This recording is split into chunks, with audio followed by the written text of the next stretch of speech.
ಕೆಲವು ಭೂಮಿಗಳು ಈಗ ಕರ್ನಾಟಕ ಭೂ ಕಂದಾಯ ಕಾನೂನಿನ ಪ್ರಕಾರ ಒಂದು ಸಾರಾಂಶ ಏನಂದ್ರೆ ಯಾವುದೇ ಜಮೀನು ಯಾವುದೇ ಖಾಸಗಿ ವ್ಯಕ್ತಿಗೆ ಸೇರಿಲ್ಲ ಅಂದ್ರೆ ಅದು ಸರ್ಕಾರಕ್ಕೆ ಸೇರಿದೆ ಅಂತ.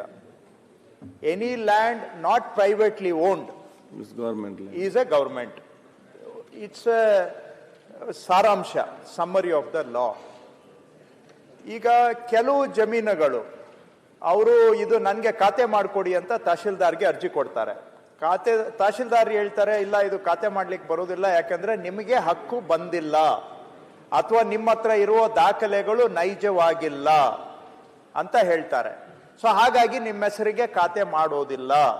ಉದಾಹರಣೆಗೆ ಏನು ಅಂತ ಕೇಳಿದ್ರೆ, ಯಾರೋ ಒಬ್ರು ತಂದು ಕೊಡ್ತಾರೆ, ನೋಡಿ ಈ ಜಮೀನ್ ನನಗೆ ಸಾಗುವಳಿ ಚೀಟಿ ಮಂಜೂರಾಗಿದೆ, ಇದ್ರ ಪ್ರಕಾರ ಖಾತೆ ಮಾಡಿ ಅಂತ ಹೇಳಿದಾಗ ತಹಶೀಲ್ದಾರ್ ಹೇಳ್ತಾರೆ, ರೀ ನೀವು ಕೊಟ್ಟಿರೋ ದಾಖಲೆ ಯಾವುದು ಸರಿ ಇಲ್ಲ, ಹೋಗ್ರಿ, ಇದು ಖಾತೆ ಮಾಡ್ಲಿಕ್ಕೆ ಆಗೋದಿಲ್ಲ, ಇದು ಸರ್ಕಾರಿ ಭೂಮಿ, ಹೋಗ್ರಿ ಅಂತ ಹೇಳ್ತಾರೆ.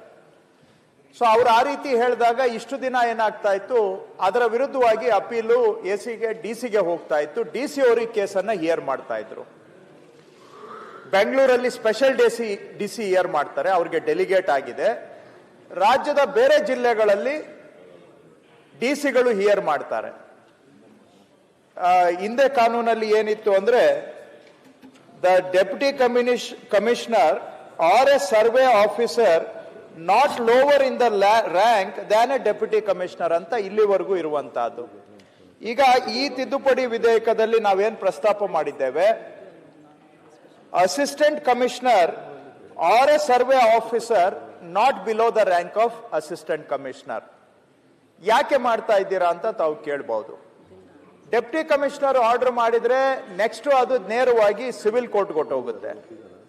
ಆ ಕೋರ್ಟ್ ಅಲ್ಲಿ ಕಾಲಮಿತಿ ಒಳಗಡೆ ನಾವು ಇತ್ಯರ್ಥ ಮಾಡ್ಲಿಕ್ಕೆ ಆಗೋದಿಲ್ಲ. ಬಹುತೇಕ ಆದೇಶಗಳು ಸಾರ್ವಜನಿಕ ಹಿತದಿಂದ ಕೂಡಿರ್ತವೆ ಡೆಪ್ಟಿ ಕಮಿಷನರ್ ಲೆವೆಲ್ ಅಲ್ಲಿ. ಆದ್ರೆ ಕೆಲವು ಆದೇಶಗಳು ಸಾರ್ವಜನಿಕ ಹಿತಕ್ಕೆ ವಿರುದ್ಧವಾಗಿರಬಹುದು. ಅಂದ್ರೆ ಸರ್ಕಾರಿ ಜಮೀನನ್ನ ಯಾರೋ ಹೆಸರು ಖಾತೆ ಮಾಡಿ ಅಂತ ಅವ್ರು ಆರ್ಡರ್ ಮಾಡ್ಬಿಡ್ತಾರೆ. ಮಾಡಿದ ಕೂಡಲೇ ಸರ್ಕಾರನೂ ಕೂಡ ನಾವು ಹೈಕೋರ್ಟ್ ಅಲ್ಲಿ ಹೋಗಿ ನಿಂತ್ಕೋಬೇಕು. ಅಲ್ಲಿ ಏನಾಗುತ್ತೆ, ಸರ್ಕಾರವನ್ನ ಅವ್ರು ಯಾವ ದೃಷ್ಟಿಯಿಂದ ಬೇಕಾದ್ರೂ ನೋಡ್ತಾರೆ. ಸೊ ನಾವು ಇಲ್ಲಿ ಸಾರ್ವಜನಿಕ ಆಸ್ತಿಗಳನ್ನ ಸಂರಕ್ಷಣೆ ಮಾಡೋದಕ್ಕೆ ಕಷ್ಟ ಆಗುತ್ತೆ. ಅದಕ್ಕಾಗಿ ಏನ್ ಮಾಡಿದ್ದೇವೆ, ಈಗ ಇದನ್ನ ಅಸಿಸ್ಟೆಂಟ್ ಕಮಿಷನರ್ಗೆ ಕೊಟ್ಟಿದ್ದೇವೆ. ಉದ್ದೇಶ ಏನಂದ್ರೆ, ಅಸಿಸ್ಟೆಂಟ್ ಕಮಿಷನರ್ ಏನಾದ್ರೂ ಒಂದು ಆರ್ಡರ್ ಪಾಸ್ ಮಾಡಿದ್ರೆ ಅದರ ಅಪೀಲ್ ನೆಕ್ಸ್ಟ್ ಅಪೀಲು ಡಿಸಿಗೆ ಇರುತ್ತೆ. ಸೊ ಅಟ್ಲೀಸ್ಟ್ ನಮ್ಗೆ ಕೈ ಆಡಿಸೋದಕ್ಕೆ ಜಾಗನಾದ್ರೂ ಸಿಗುತ್ತೆ. ಇಲ್ಲ ಅಂತ ಹೇಳಿದ್ರೆ ಒಂದೇ ಸತಿ ಡಿಸಿ ಆರ್ಡರ್ ಮಾಡಿ ಆಮೇಲೆ ನಾವು ಹೋಗಿ ಹೈಕೋರ್ಟ್ಗೆ ಹೋಗ್ಬೇಕು ಅಂತ ಹೇಳಿದ್ರೆ ಎಷ್ಟೋ ಕೇಸುಗಳು ನನ್ನ ಕ್ಷೇತ್ರ ಬೆಂಗಳೂರಿನಲ್ಲೇ ಇದು ಪ್ರಮುಖ ಸಮಸ್ಯೆ. ಅವರು ಇದನ್ನೆಲ್ಲ ಖಾಸಗಿಯವರಿಗೆ ಮ್ಯೂಟೇಷನ್ ಮಾಡ್ಕೊಡಿ ಅಂತ ಆದೇಶ ಮಾಡ್ತಾರೆ, ಇಮಿಡಿಯೇಟ್ ನೆಕ್ಸ್ಟ್ ಡೇ ಹೋಗಿ ಅದು ಅವ್ರ ಹೆಸರಿಗೆ ಖಾತೆ ಆಗೋಗುತ್ತೆ. ಆಮೇಲೆ ಸರ್ಕಾರ ನಾವು ಗೊತ್ತಾಗೋಷ್ಟು ನಾವು ಬಾಯ್ ಬಡ್ಕೋಬೇಕು. ಸೊ ಅದಕ್ಕಾಗಿ ಈಗ ಸ್ವಲ್ಪ ನಾವು ಸರ್ಕಾರದ ವ್ಯವಸ್ಥೆ ಒಳಗಡೆ ಮತ್ತೆ ಮುಂದುವರೆದು ಏನ್ ಮಾಡಿದ್ದೇವೆ, ಡಿಸಿ ಆದೇಶ ಮಾಡಿದ್ರು ಕೂಡ ನಮ್ಮದು ಕರ್ನಾಟಕ ಅಪಿಲೇಟ್ ಟ್ರಿಬ್ಯುನಲ್ ಅಂತ ಇದೆ. ದಯವಿಟ್ಟು KIT ಬೇರೆ, ಅಪಿಲೇಟ್ ಟ್ರಿಬ್ಯುನಲ್ ಬೇರೆ. ರೆವಿನ್ಯೂ ಮ್ಯಾಟರ್ಸ್ಗೆ ಅಪಿಲೇಟ್ ಟ್ರಿಬ್ಯುನಲ್ ಇದೆ. ಸೊ ಡಿಸಿ ವಿರುದ್ಧವಾಗಿ ಹೌದು ಪಾರ್ಟಿನೇ ಇರ್ಬೋದು, ಸರ್ಕಾರನೇ ಇರ್ಬೋದು, ಅವರು ಹೋಗಿ ಅಪಿಲೇಟ್ ಟ್ರಿಬ್ಯುನಲ್ ಅಲ್ಲಿ ಚಾಲೆಂಜ್ ಮಾಡಬಹುದು ಅದನ್ನ. So first appeal AC, second appeal DC, third appeal is with appellate tribunal. So ಇಲ್ಲಿ ಆದ್ರೆ ಏನಾಗುತ್ತೆ, ನಮ್ಗೆ ಬೇಗ ನ್ಯಾಯ ಸಿಗುತ್ತೆ. ಇವು ಮೀರಿದ ಮೇಲೆ ಹೈಕೋರ್ಟ್ಗೆ ಹೋಗಬಹುದು. ಆ ರೀತಿಯಾಗಿ ತಿದ್ದುಪಡಿಯನ್ನ ಇವತ್ತು ತೆಗೆದುಕೊಂಡು ಬಂದಿದ್ದೇವೆ. ಮೂಲ ಉದ್ದೇಶ ಸರ್ಕಾರಿ ಆಸ್ತಿಗಳನ್ನ ಸಂರಕ್ಷಣೆ ಮಾಡೋದಕ್ಕೆ ಸರ್ಕಾರಕ್ಕೆ ಇನ್ನೊಂದು ಸ್ವಲ್ಪ ಅನುಕೂಲ ಆಗಬೇಕು ಅಂತೇಳಿ ಈ ತಿದ್ದುಪಡಿಗಳನ್ನ ನಾವು ತಗೊಂಡು ಬಂದಿದ್ದೇವೆ. ಇದರ ಉದ್ದೇಶ ಏನಂದ್ರೆ ಸರ್ಕಾರಿ ಆಸ್ತಿಗಳನ್ನ ಸಂರಕ್ಷಣೆ ಮಾಡೋದು. ಇನ್ನೊಂದು, ಬೆಂಗಳೂರಿನಲ್ಲಿ ಅಥವಾ ಬೇರೆ ಕಡೆ ನಾವು ಕೆಲವು ಸಾರ್ವಜನಿಕ ಆಸ್ತಿಗಳನ್ನ ಒತ್ತುವರಿಯನ್ನ ತೆರವು ಮಾಡಲಿಕ್ಕೆ ಹೋದಾಗ ಆ ಸೆಕ್ಷನ್ ಏನಿದೆ 104 ಅಂತ ಸೆಕ್ಷನ್ ಇದೆ. ಆ ಸೆಕ್ಷನ್ ಅಲ್ಲಿ ಹಿಂದೆ ನಮ್ಮ ಪೂರ್ವಜರು ಅದನ್ನ ಬರ್ದಿರುವ ರೀತಿ ನೋಡಿದಾಗ ಅದನ್ನ ಹೇಗೆ ಬೇಕಾದ್ರೂ ಇಂಟರ್ಪ್ರೇಟ್ ಮಾಡಬಹುದು. ಸೊ ಬೆಂಗಳೂರಲ್ಲಿ ನಾವೊಂದು ಕಾಲುವೆ ತೆರವು ಮಾಡಕ್ಕೆ ಹೋದಾಗ ಕೋರ್ಟ್ ಅಲ್ಲಿ ಚಾಲೆಂಜ್ ಮಾಡಿದ್ರು, ನಿಮ್ಗೆ 104 ಅಲ್ಲಿ ಎಲ್ರಿ ಸೆಕ್ಷನ್ ತಹಶೀಲ್ದಾರಿಗೆ ಅಧಿಕಾರನೇ ಇಲ್ಲ, ಈ ಪವರ್ ಇರೋದು ಬರೀ ಡಿಸಿಗೆ ಮಾತ್ರ, ನೀವ್ ಹೆಂಗ್ರಿ ತೆರವು ಮಾಡ್ತಾ ಇದ್ದೀರಾ ಅಂತ ನಮ್ಮ ವಿರುದ್ಧವಾಗಿ ಆದೇಶ ಆಯ್ತು. ಆದ್ರೆ ನೀವು ಸೆಕ್ಷನ್ 104 ಅನ್ನ ಅದರ ಹಿನ್ನೆಲೆಯನ್ನ ನೋಡಿದಾಗ ಅದರಲ್ಲಿ ತಹಶೀಲ್ದಾರ್ಗೆ ಅಧಿಕಾರ ಇದೆ. ಆದ್ರೆ ಕೋರ್ಟ್ ನಲ್ಲಿ ಅಲ್ಲಿ ಯಾಕಂದ್ರೆ ಅದು ಡೆಫಿನಿಷನ್ ಬಹಳ ಉದ್ದ ಇದೆ, ಅದಕ್ಕೆ ನಾವು ಸಿಂಪಲ್ ಆಗಿ ಹೇಳ್ತಾ ಇದ್ದೇವೆ, any land deemed as public land ಅದನ್ನ ತಹಶೀಲ್ದಾರರು ತೆರವು ಮಾಡಬಹುದು ಅಂತ ನಾವು ಸ್ಪಷ್ಟೀಕರಣ ಮಾಡ್ತಾ ಇದ್ದೇವೆ. ಅಲ್ಲಿ ಇದ್ದಿದ್ದ ಲ್ಯಾಂಗ್ವೇಜ್ ಸ್ವಲ್ಪ ಕಾಂಪ್ಲೆಕ್ಸ್ ಇತ್ತು, ಸ್ಪಷ್ಟೀಕರಣ ಮಾಡಿ ಸಾರ್ವಜನಿಕ ಅಂದ್ರೆ ಕಾಲುವೆ ಇರಬಹುದು, ಬೀಕರಾಬ್ ಇರಬಹುದು, ಇಂಥ ಲ್ಯಾಂಡ್ಗಳನ್ನ ತಹಶೀಲ್ದಾರರು ಒತ್ತುವರಿ ತೆರವು ಮಾಡಬಹುದು ಅಂತ ಸರಳ ಭಾಷೆಯಲ್ಲಿ ನಾವು ಹೇಳ್ತಾ ಇದ್ದೇವೆ ಈ ತಿದ್ದುಪಡಿ ಮುಖಾಂತರ. ಮೂರನೇದು, ಮಾನ್ಯ ಮುಖ್ಯಮಂತ್ರಿಗಳು ಆಯವ್ಯಯದಲ್ಲಿ ಒಂದು ಹೇಳಿದ್ರು, ಏನು ಇಂಡಸ್ಟ್ರಿ ಸಣ್ಣ ಸಣ್ಣ ಕೈಗಾರಿಕೆಗಳಿಗೆ ಸಹಾಯ ಮಾಡಬೇಕು ಅಂತೇಳಿ. ಅವರಿಗೆ ಈ ಎಲ್ಲಿ ಯಾವ ಏರಿಯಾದಲ್ಲಿ ಪ್ಲಾನಿಂಗ್ ಆಗಿದೆ, ಝೋನಿಂಗ್ ಆಗಿದೆ, ಅದನ್ನ ಇಂಡಸ್ಟ್ರಿಯಲ್ ಝೋನ್ ಅಂತ ಮಾರ್ಕ್ ಮಾಡಿದ್ದಾರೆ ಆಲ್ರೆಡಿ. ನಿಮ್ಗೆ ಗೊತ್ತಿರಬಹುದು, ಗ್ರೀನ್ ಝೋನ್ ಇದೆ, ಯೆಲ್ಲೋ ಝೋನ್ ಇದೆ, ಆಮೇಲೆ ಹೌಸಿಂಗ್ಗೆ ಬೇರೆ ಇದೆ. ಈಗ ಯಾವುದನ್ನ ಇಂಡಸ್ಟ್ರಿಯಲ್ ಅಂತ ಝೋನಿಂಗ್ ಮಾಡಿಬಿಟ್ಟಿದ್ದಾರೆ. ಆ ಇಂಡಸ್ಟ್ರಿಯಲ್ ಝೋನಿಂಗ್ ಆದ್ಮೇಲೆ ಮತ್ತೆ ನಮ್ಮ ಹತ್ರ ಬಂದು ಇಂಡಸ್ಟ್ರಿಗೆ ಕನ್ವರ್ಷನ್ಗೆ ಕೇಳೋ ಅವಶ್ಯಕತೆ ಇಲ್ಲ. ಪ್ಲಾನ್ ಅಲ್ಲಿ ಇಂಡಸ್ಟ್ರಿಯಲ್ ಝೋನ್ ಅಂತಿದ್ರೆ ಅವರು ಡೈರೆಕ್ಟ್ ಆಗಿ ಇಂಡಸ್ಟ್ರಿಯಲ್ ಪ್ಲಾನ್ ಅಪ್ರೂವಲ್ಗೆ ಅಪ್ಲೈ ಮಾಡಬಹುದು. Conversion not necessary, no question of deemed conversion not necessary ಅನ್ನುತ್ತಾ 2 ಎಕರೆವರೆಗೆ ಕನ್ವರ್ಷನ್ ಅವಶ್ಯಕತೆಯನ್ನ ತೆಗೆದುಹಾಕಿ ಸಣ್ಣ ಉದ್ದಿಮೆಗಳಿಗೆ ಅನುಕೂಲ ಆಗುವಂತ ಒಂದು ತಿದ್ದುಪಡಿಯನ್ನು ಕೂಡ ಇದರಲ್ಲಿ ತಂದಿದ್ದೇವೆ. ಇಷ್ಟು ಇದನ್ನ 2-3 ಪ್ರಾವಿಷನ್ ಸಾರ್ವಜನಿಕ ಆಸ್ತಿಗಳ ರಕ್ಷಣೆ ಮಾಡೋದಕ್ಕೆ ಸೇರಿದೆ. ಒಂದು ಪ್ರಾವಿಷನ್ ಸಣ್ಣ ಉದ್ದಿಮೆಗಳಿಗೆ ಅವರಿಗೆ better governance, is of governance ಮಾಡಲಿಕ್ಕೆ ತಂದಿದ್ದೇವೆ. ಇವೆಲ್ಲವೂ ಕೂಡ ಸಾರ್ವಜನಿಕ ಹಿತದಲ್ಲಿ ಇರುವುದರಿಂದ ಅನುಮೋದಿಸಬೇಕು ಅಂತ ಸದನವನ್ನ ಕೋರ್ತೇನೆ ಸಭಾಧ್ಯಕ್ಷರೇ. ಸನ್ಮಾನ್ಯ ಅಧ್ಯಕ್ಷರೇ, ಬಿಲ್ಲು ಸಾರ್ವಜನಿಕರ ಆಸ್ತಿಯನ್ನು ರಕ್ಷಣೆ ಮಾಡುವಂತ ದೃಷ್ಟಿ ಇರೋದ್ರಿಂದ ನಮ್ದೇನು ಅದಕ್ಕೆ ತಕರಾರೇನಿಲ್ಲ. ಆದರೆ ಕೆಲವು ಸಲಹೆಗಳನ್ನು ಕೊಡಕ್ಕೆ ಇಷ್ಟಪಡ್ತೀನಿ. ಪ್ರಮುಖವಾಗಿ ಅಧಿಕಾರವನ್ನ ಈಗ ಅಸಿಸ್ಟೆಂಟ್ ಕಮಿಷನರ್ ಲೆವೆಲ್ಗೆ ತಂದಿದ್ದಾರೆ. ಅಂದ್ರೆ ಅವರು ಅದರಿಂದ ಏನು ಉಪಯೋಗ ಆಗುತ್ತೆ ಅನ್ನೋದಿಲ್ಲ, ಅವ್ರಿಗೆ ಬ್ರೀತಿಂಗ್ ಟೈಮ್ ಸಿಗುತ್ತೆ ಅಷ್ಟೇ. ನಿಮಗೆ ಅಂದ್ರೆ ಬ್ರೀತಿಂಗ್ ಟೈಮ್ ಅಂದ್ರೆ ಕೆಲಸ ಮಾಡೋದಕ್ಕೆ ಬ್ರೀತಿಂಗ್ ಟೈಮ್ ಸಿಗ್ಬೋದು ಅನ್ನೋ ದೃಷ್ಟಿಯಿಂದ ಮಾಡಿದ್ದಾರೆ. ನಾನು ಮುಖ್ಯಮಂತ್ರಿಗಳು ಇಲ್ಲೇ ಇದ್ದಾರೆ. ನನ್ನ ಸಲಹೆ, ನಾನು ರೆವಿನ್ಯೂ ಮಿನಿಸ್ಟರ್ ಆಗಿದ್ದಾಗ ತರಕ್ಕೆ ಪ್ರಯತ್ನ ಪಟ್ಟೆ, ರೀಚ್ ಆಗೋದ್ರಲ್ಲಿ ಆಗ್ಲಿಲ್ಲ ನನ್ನ ಕೈಲಿ.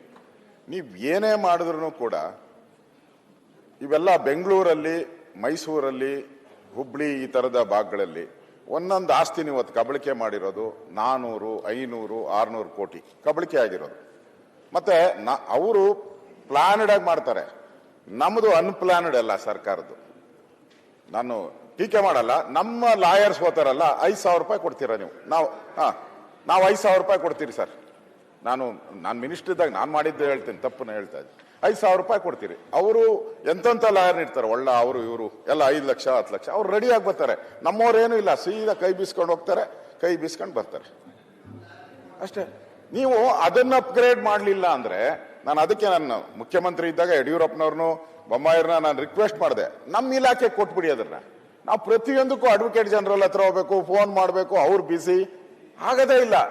ಸರಿಯಾದಂತ ರೋಗ ಅಲ್ಲಿ ನಿಂತ್ಕೊಂಡಿಲ್ಲ ಅಂದ್ರೆ ಇವಾಗ ಎದುರಾಳಿ ಯಾರು ಬರ್ತಾನೋ ಕುಸ್ತಿ ಆಡಕ್ಕೆ, ಅವನ ಎದುರಿಗೆ ನಾವು ಇಕ್ಬೇಕು. ಇಲ್ಲಿ ಪ್ಯಾಕಲ್ ತಗೊಂಡೋಗಿ ನಿಲ್ಸಿದ್ರೆ ಅಲ್ಲಿ ಏನು ಉಪಯೋಗ ಆಗ್ತೈತೆ? ಎಲ್ಲ ಸೋಲ್ತೀರಿ. 100ಕ್ಕೆ 95% ಈ ಕೇಸ್ಗಳನ್ನ ಸೋಲ್ತೀರಿ.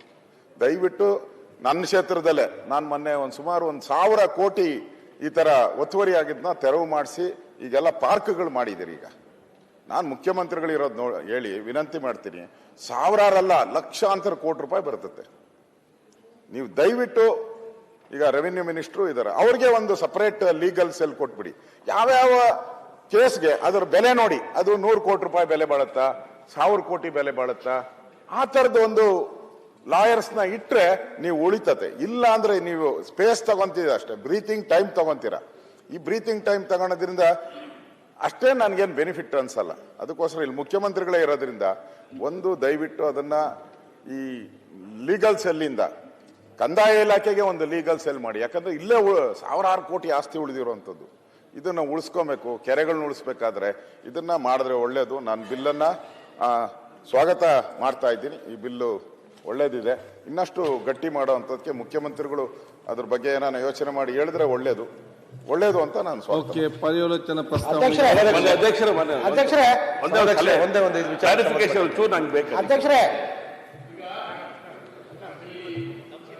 95ನೇ ಪ್ರಕರಣದ ಅಡಿ ತಾವು ಹೇಳ್ತಾ ಇದ್ದೀರಿ ಇಂಡಸ್ಟ್ರಿಯಲ್ ಝೋನ್ ನಲ್ಲಿ ಮಾತ್ರ 2 ಎಕರೆವರೆಗೆ ಎಕ್ಸಂಪ್ಷನ್ ಅಂತ ಹೇಳಿ ಕೊಟ್ಟಿದ್ದೀರಿ. ಈಗ ನನ್ನ ಹತ್ರ 2 ಎಕರೆ ಇದೆ, ನಾನು ಇಂಡಸ್ಟ್ರಿ ಮಾಡಬೇಕು, ಅದಕ್ಕೂ ಕೊಡಿ ಎಕ್ಸಂಪ್ಷನ್.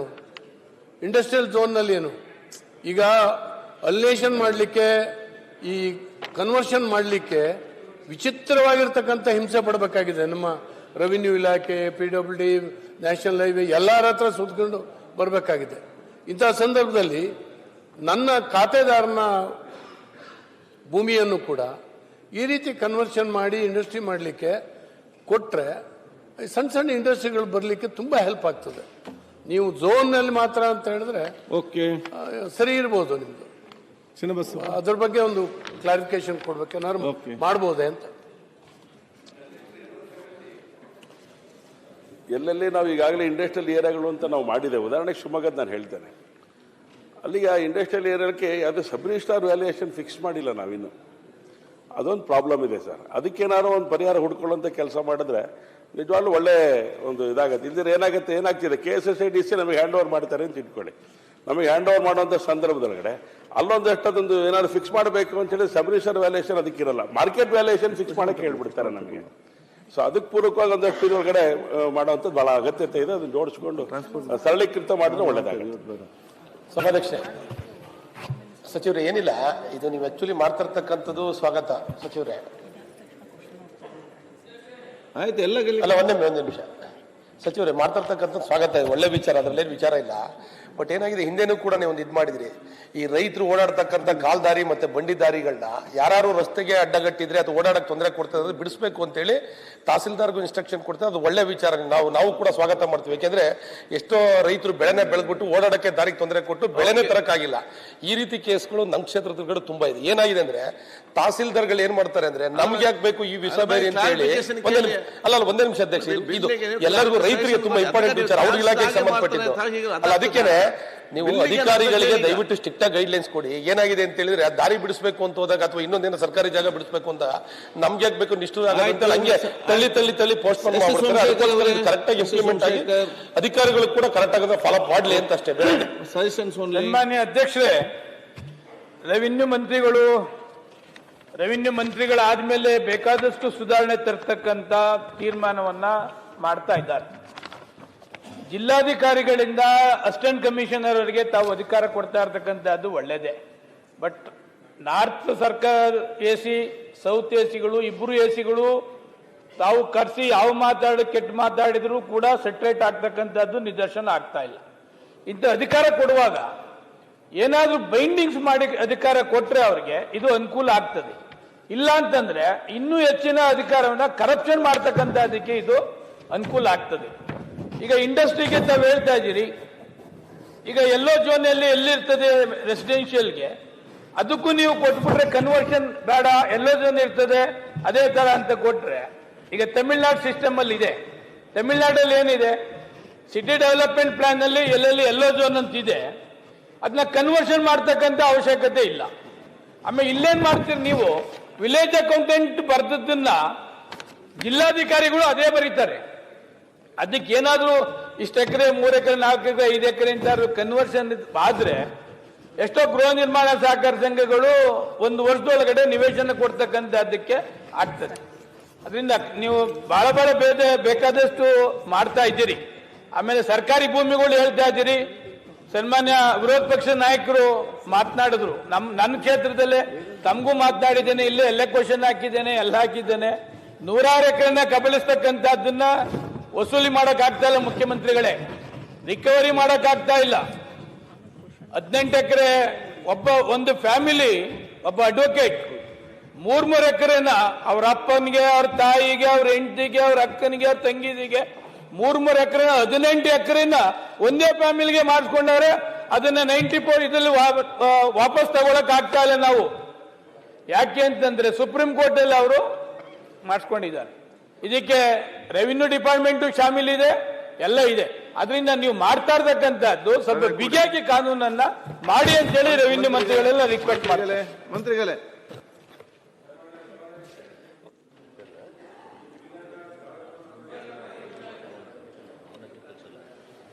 ಸ್ವಾಗತವನ್ನು ಬಯಸ್ತೇವೆ. ಬೆಂಗಳೂರು ಮಹಾನಗರದಲ್ಲಿ ಸನ್ಮಾನ್ಯ ಸಚಿವರೇ, ಬೆಂಗಳೂರು ಮಹಾನಗರದಲ್ಲಿ ಎಲ್ಲಿ ರಾಜಕಾಲುವೆಗಳು ಹೋಗಿದ್ದಾವೆ, ಸುಮಾರು 40, 50, 60 ವರ್ಷದ ಹಿಂದೆ ರಾಜಕಾಲುವೆಗಳು ನಿರ್ಮಾಣ ಆಗಿದೆ.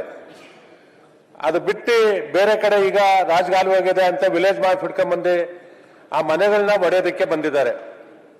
ನೂರಾರು ಮನೆ ಎಲ್ಲಿ ರಾಜಕಾಲುವೆದಲ್ಲಿ ಕಟ್ಟಿದ್ರೆ ಹೊಡಿಲಿ.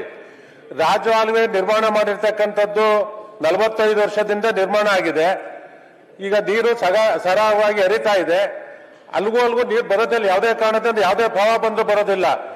ಇದನ್ನ ಖುದ್ದಾಗಿ ತಾವೇ ಭೇಟಿ ಕೊಟ್ಟು ಒಂದು 4-6 ಕಡೆ ಭೇಟಿ ಕೊಟ್ಟು, ಸನ್ಮಾನ್ಯ ಸಚಿವರೇ, ಇದು ಬಹಳ ಗಂಭೀರವಾದ ವಿಚಾರ. ತಮ್ಮ ಕ್ಷೇತ್ರದಲ್ಲೂ ಆಗಿದೆ, ಬೆಂಗಳೂರಿನ ಹಲವಾರು ಕ್ಷೇತ್ರದಲ್ಲಿ ಆಗಿದೆ ರಾಜಕಾಲುವೆಗಳ ಪರಿಸ್ಥಿತಿ. ನಮ್ಮ ಕ್ಷೇತ್ರಕ್ಕೆ ಒಂದು 4 ಕಡೆ ಬನ್ನಿ, ಏನಾಗಿದೆ ಅಂತಕ್ಕಂಥದ್ದನ್ನ ಬಂದು ತಾವು ಖುದ್ದಾಗಿ ನೋಡಿದ್ರೆ ಅದಕ್ಕೆ ಪರಿಹಾರವನ್ನ ಕೊಡ್ಬೋದು. ಎರಡನೇದು, ನಮ್ಮ ಸ್ವಂತ ಜಾಗ ನಾವು ಕನ್ವರ್ಷನ್ ಮಾಡ್ಕೊಂಡ್ರು, ನಾವು ಅಂತಂದಿರು ಅಕ್ಕ ತಂಗಿರು ಭಾಗ ಮಾಡ್ಕೊಳಕ್ ಆಗೋದಿಲ್ಲ. ಆ ಪರಿಸ್ಥಿತಿ ತಮ್ಮ ಇಲಾಖೆನಲ್ಲಿ ಒದಗಿ ಬಂದಿದೆ. ನಮ್ಮ ಆನ್ಸೆಸ್ಟರ್ ಪ್ರಾಪರ್ಟಿ 1 ಎಕರೆ ಮಾಡ್ಕೊಂಡು ನಾವು 9 ಜನ ಅದನ್ನ ಭಾಗ ಮಾಡಿ ಏಕಾತೆ ಮಾಡಿ ಅಂತಂದ್ರೆ ಅದಕ್ಕೆ ಪ್ರಾವಿಷನ್ ಇಲ್ಲ. ಏಕಾತೆ ಕನ್ವರ್ಷನ್ ಆಗಿರ್ತಕ್ಕಂಥ ಜಾಗ ಒಂದೇ ಖಾತೆ ಇರಬೇಕು ಅಂತಕ್ಕಂಥದ್ದು ಸರಿಯಾಗಿದೆಯಾ, ಅದನ್ನ ಬದಲಾವಣೆ ಮಾಡಬೇಕು ಅಂತಕ್ಕಂಥದ್ದು ತಮ್ಮ ಮುಖ್ಯಮಂತ್ರಿಗಳ ಮುಖ್ಯನ ತಮ್ಮನ್ನು ಕೇಳ ಬಯಸ್ತೇನೆ. ಒಂದೇ ಒಂದು ಸಭಾಧ್ಯಕ್ಷ, ಸನ್ಮಾನ್ಯ ಕಂದಾಯ ಸಚಿವರೇ, ಏನೊಂದು ತಾವು ಇಂಡಸ್ಟ್ರಿಯಲ್ ಝೋನಲ್ಲಿ ಇಂಡಸ್ಟ್ರಿಗೆ ಪ್ಲಾನ್ ಅಪ್ರೂವಲ್ಗೆ 2 ಎಕರೆಗೆ ಬಳಕೆಯನ್ನು ಮಾಡಲಿಕ್ಕೆ ತಾವು ಅವಕಾಶ ಮಾಡಿಕೊಟ್ಟಿದ್ದೀರಿ. ಯಾಕೆ 2 ಎಕರೆನೆ? ಇನ್ನು ಹೆಚ್ಚಾಗಿ ಮಾಡಿಕೊಡ್ಲಿಕ್ಕೆ, ಯಾಕೆಂದ್ರೆ ಅವ್ರು ಮಾಡ್ತಿರೋದು ಇಂಡಸ್ಟ್ರಿಯಲ್ ಝೋನಲ್ಲಿ, ಬೇರೆ ಝೋನಲ್ಲಿ ಏನು ಮಾಡ್ತಿಲ್ಲ. ಪ್ಲಾನ್ ಅಪ್ರೂವಲ್ಗೆ ಬರಲೇಬೇಕು. ಸೊ ಪ್ಲಾನ್ ಅಪ್ರೂವಲ್ಗೆ ಬರ್ತಾ ಇರೋ ಕಾರಣದಲ್ಲಿ ತಿದ್ದುಪಡಿಯನ್ನ ಹೆಚ್ಚಾಗಿ ಇನ್ನು ಹೆಚ್ಚಿನ ಎಕ್ಸ್ಟೆಂಟ್ ಅಲ್ಲಿ, ಯಾಕಂದ್ರೆ ಇಂಡಸ್ಟ್ರಿಯಲೈಸೇಷನ್ ಆಗಬೇಕು, ಇನ್ಪುಟ್ ಕಾಸ್ಟ್ ಪರ್ಟಿಕ್ಯುಲರ್ಲಿ ನಮ್ಮ ಕೈಗಾರಿಕೆ ಸಚಿವರು ಇದ್ದಾರೆ, ಅವ್ರು ಕೇಳಿ ತುಂಬಾ ಒತ್ತಡ ಅವ್ರ ಮೇಲೂ ಇದೆ. ತುಂಬಾ ಸ್ಮಾಲ್ ಸ್ಕೇಲ್ ಇಂಡಸ್ಟ್ರಿಗಳು ಬಿಲ್ಲಿಗೆ ಬನ್ನಿ ನೀವು. ಅಲ್ಲ, ಬಿಲ್ಲಿಗೆನೆ ಸರ್, ಕೈಗಾರಿಕೆ ಹೋದ್ರೆ ಆಗ್ತದೆ. ಅಲ್ಲ, ಕೈಗಾರಿಕೆ ಅಂದ್ರೆ ಕೈಗಾರಿಕೆ ಝೋನ್ ಅಲ್ಲೇ ಸರ್, ಇದೇ ತಿದ್ದುಪಡಿಯಲ್ಲೇನೆ ಔಟ್ ಆಫ್ ರೇಂಜ್ ಹೋಗಲ್ಲ ಸರ್, ಔಟ್ ಆಫ್ ರೇಂಜ್ ಹೋಗೋ ಅವಶ್ಯಕತೆ ಇಲ್ಲ ಸರ್. ಈಗ ನಿಮ್ಗೆ 5 ಎಕರೆ ಆಗ್ಬೇಕಷ್ಟೇ, ಜಾಸ್ತಿನೇ ಮಾಡ್ಲಿ. ಆಯ್ತು, ಎಷ್ಟು ಎಕರೆ ಬೇಕು ತಿದ್ದುಪಡಿಯನ್ನು ಮಾಡಿ ಅಂತ ಕೇಳ್ಕೊತೀವಿ. ಸಚಿವರು, ಮಾನ್ಯ ಸಭಾಧ್ಯಕ್ಷರೇ, ಮಾನ್ಯ ವಿರೋಧ ಪಕ್ಷದ ನಾಯಕರು ಹೇಳಿದ ವಿಷಯಕ್ಕೆ ಲಾಸ್ಟಿಗೆ ಬರ್ತೇನೆ. ಅದಕ್ಕೆ ಮೊದಲು ಬೇರೆ ಬೇರೆ ವಿಷಯ ಹೇಳಿಬಿಡ್ತೇನೆ. ಇಲ್ಲಿ ಅದು ಇಂಡಸ್ಟ್ರಿಯಲ್ ಏರಿಯಾದೊಳಗಡೆ ಅಲ್ಲ, ನಾವು KDB ಇಂಡಸ್ಟ್ರಿಯಲ್ ಏರಿಯಾ ಬೇರೆ. ಇಂಡಸ್ಟ್ರಿಯಲ್ ಪ್ಲ್ಯಾನಲ್ಲಿ ಟೌನ್ ಪ್ಲಾನಿಂಗ್ ಅಥಾರಿಟಿಯವರು ಪ್ಲ್ಯಾನ್ ಮಾಡ್ತಾರೆ. ಪ್ಲ್ಯಾನಲ್ಲಿ ಇದು ಕನ್ವರ್ಷನ್ನಿಂದ 2 ಎಕರೆಗೆ ವಿನಾಯಿತಿ. ಎರಡನೇ ವಿಷಯ, ಖಾಸಗಿ ಜಮೀನಲ್ಲಿ ಯಾಕೆ ಮಾಡೋಕ್ಕಾಗಲ್ಲ ಅಂದರೆ ಪ್ಲ್ಯಾನಿಂಗನ್ನು ನಾವು ಮೇಂಟೈನ್ ಮಾಡಲೇಬೇಕಾಗುತ್ತೆ.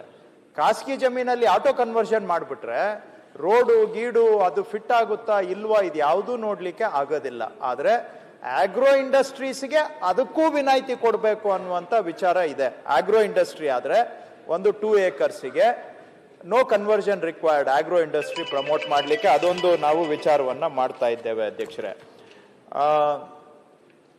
ಇನ್ನು ಬಟ್ ಖಾಸಗಿ ಎಲ್ಲಿ ಪ್ಲಾನೇ ಆಗಿಲ್ಲ ಅಲ್ಲಿ ಕೊಡೋದು ಕಷ್ಟ ಆಗುತ್ತೆ. ದಿಸ್ ಇಸ್ ದ ಪ್ರಪಂಚಾದ್ಯಂತ ನಡೆಯುತ್ತಾ ಇರ್ತಕ್ಕಂಥ ವಿದ್ಯಮಾನ. ಖಾಸಗಿ ಜಮೀನಲ್ಲಿ ನಾವು ನೀವೇನ್ ಬೇಕಾದ್ರೂ ಮಾಡ್ಬೋದು ಅಂತ ಹೇಳಲಿಕ್ಕೆ ಕಷ್ಟ ಮಾನ್ಯ ಅಧ್ಯಕ್ಷರೇ.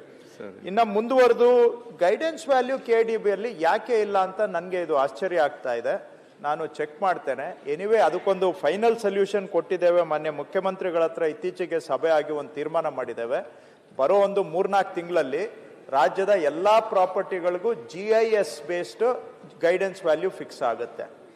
ಎಲ್ಲ ಪ್ರಾಪರ್ಟಿಗೂ guidance GIS, geographic information system ಅಂದ್ರೆ GPS ಅಂತೀವಲ್ಲ, GIS based guidance value fix ಆಗುತ್ತೆ. ಆವಾಗ ಇದು ಎಲ್ಲೆಲ್ಲಿ ಇದು ಎಲ್ಲ ಕೆಲವು ಕಾಣದೆ ಗೈಡೆನ್ಸ್ ವ್ಯಾಲ್ಯೂ ಫಿಕ್ಸ್ ಆಗದೆ ಹಂಗೆ ಅವ್ರು ಇಷ್ಟ ಬಂದಂಗೆ ಹಿಂಗಾದ್ರೂ ಮಾಡ್ಬೋದು, ಹಿಂಗಾದ್ರೂ ಮಾಡ್ಬೋದು, ಹೈಯರ್ ರೇಟ್ ಆದ್ರೂ ಮಾಡ್ಬೋದು, ಲೋವರ್ ರೇಟ್ ಆದ್ರೂ ಮಾಡ್ಬೋದು.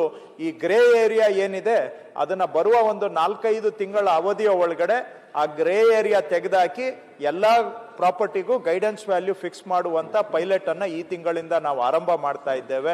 ಇದರಿಂದ ಮಧ್ಯವರ್ತಿಗಳ ರಾಜ್ಯಭಾರಕ್ಕೆ ಇನ್ನೊಂದು ಸ್ವಲ್ಪ ಕಡಿವಾಣ ಹಾಕುವಂತ ಕೆಲಸವನ್ನ ಮಾಡ್ತಾ ಇದ್ದೇವೆ ಸಭಾಧ್ಯಕ್ಷರೇ. ಇನ್ನ ಎಸಿ ಮಾನ್ಯ ಸೋಮಶೇಖರ್ ಅವರು ಬೆಂಗಳೂರಿನ ಇದು KDBದಲ್ಲಿ ಅಲ್ಲಿನೂ ಕೂಡ ಲ್ಯಾಂಡ್ಸು ಗೈಡೆನ್ಸ್ ವ್ಯಾಲ್ಯೂ ಮೇಲೇನೆ ಇದು ಆಗಿರ್ತದೆ.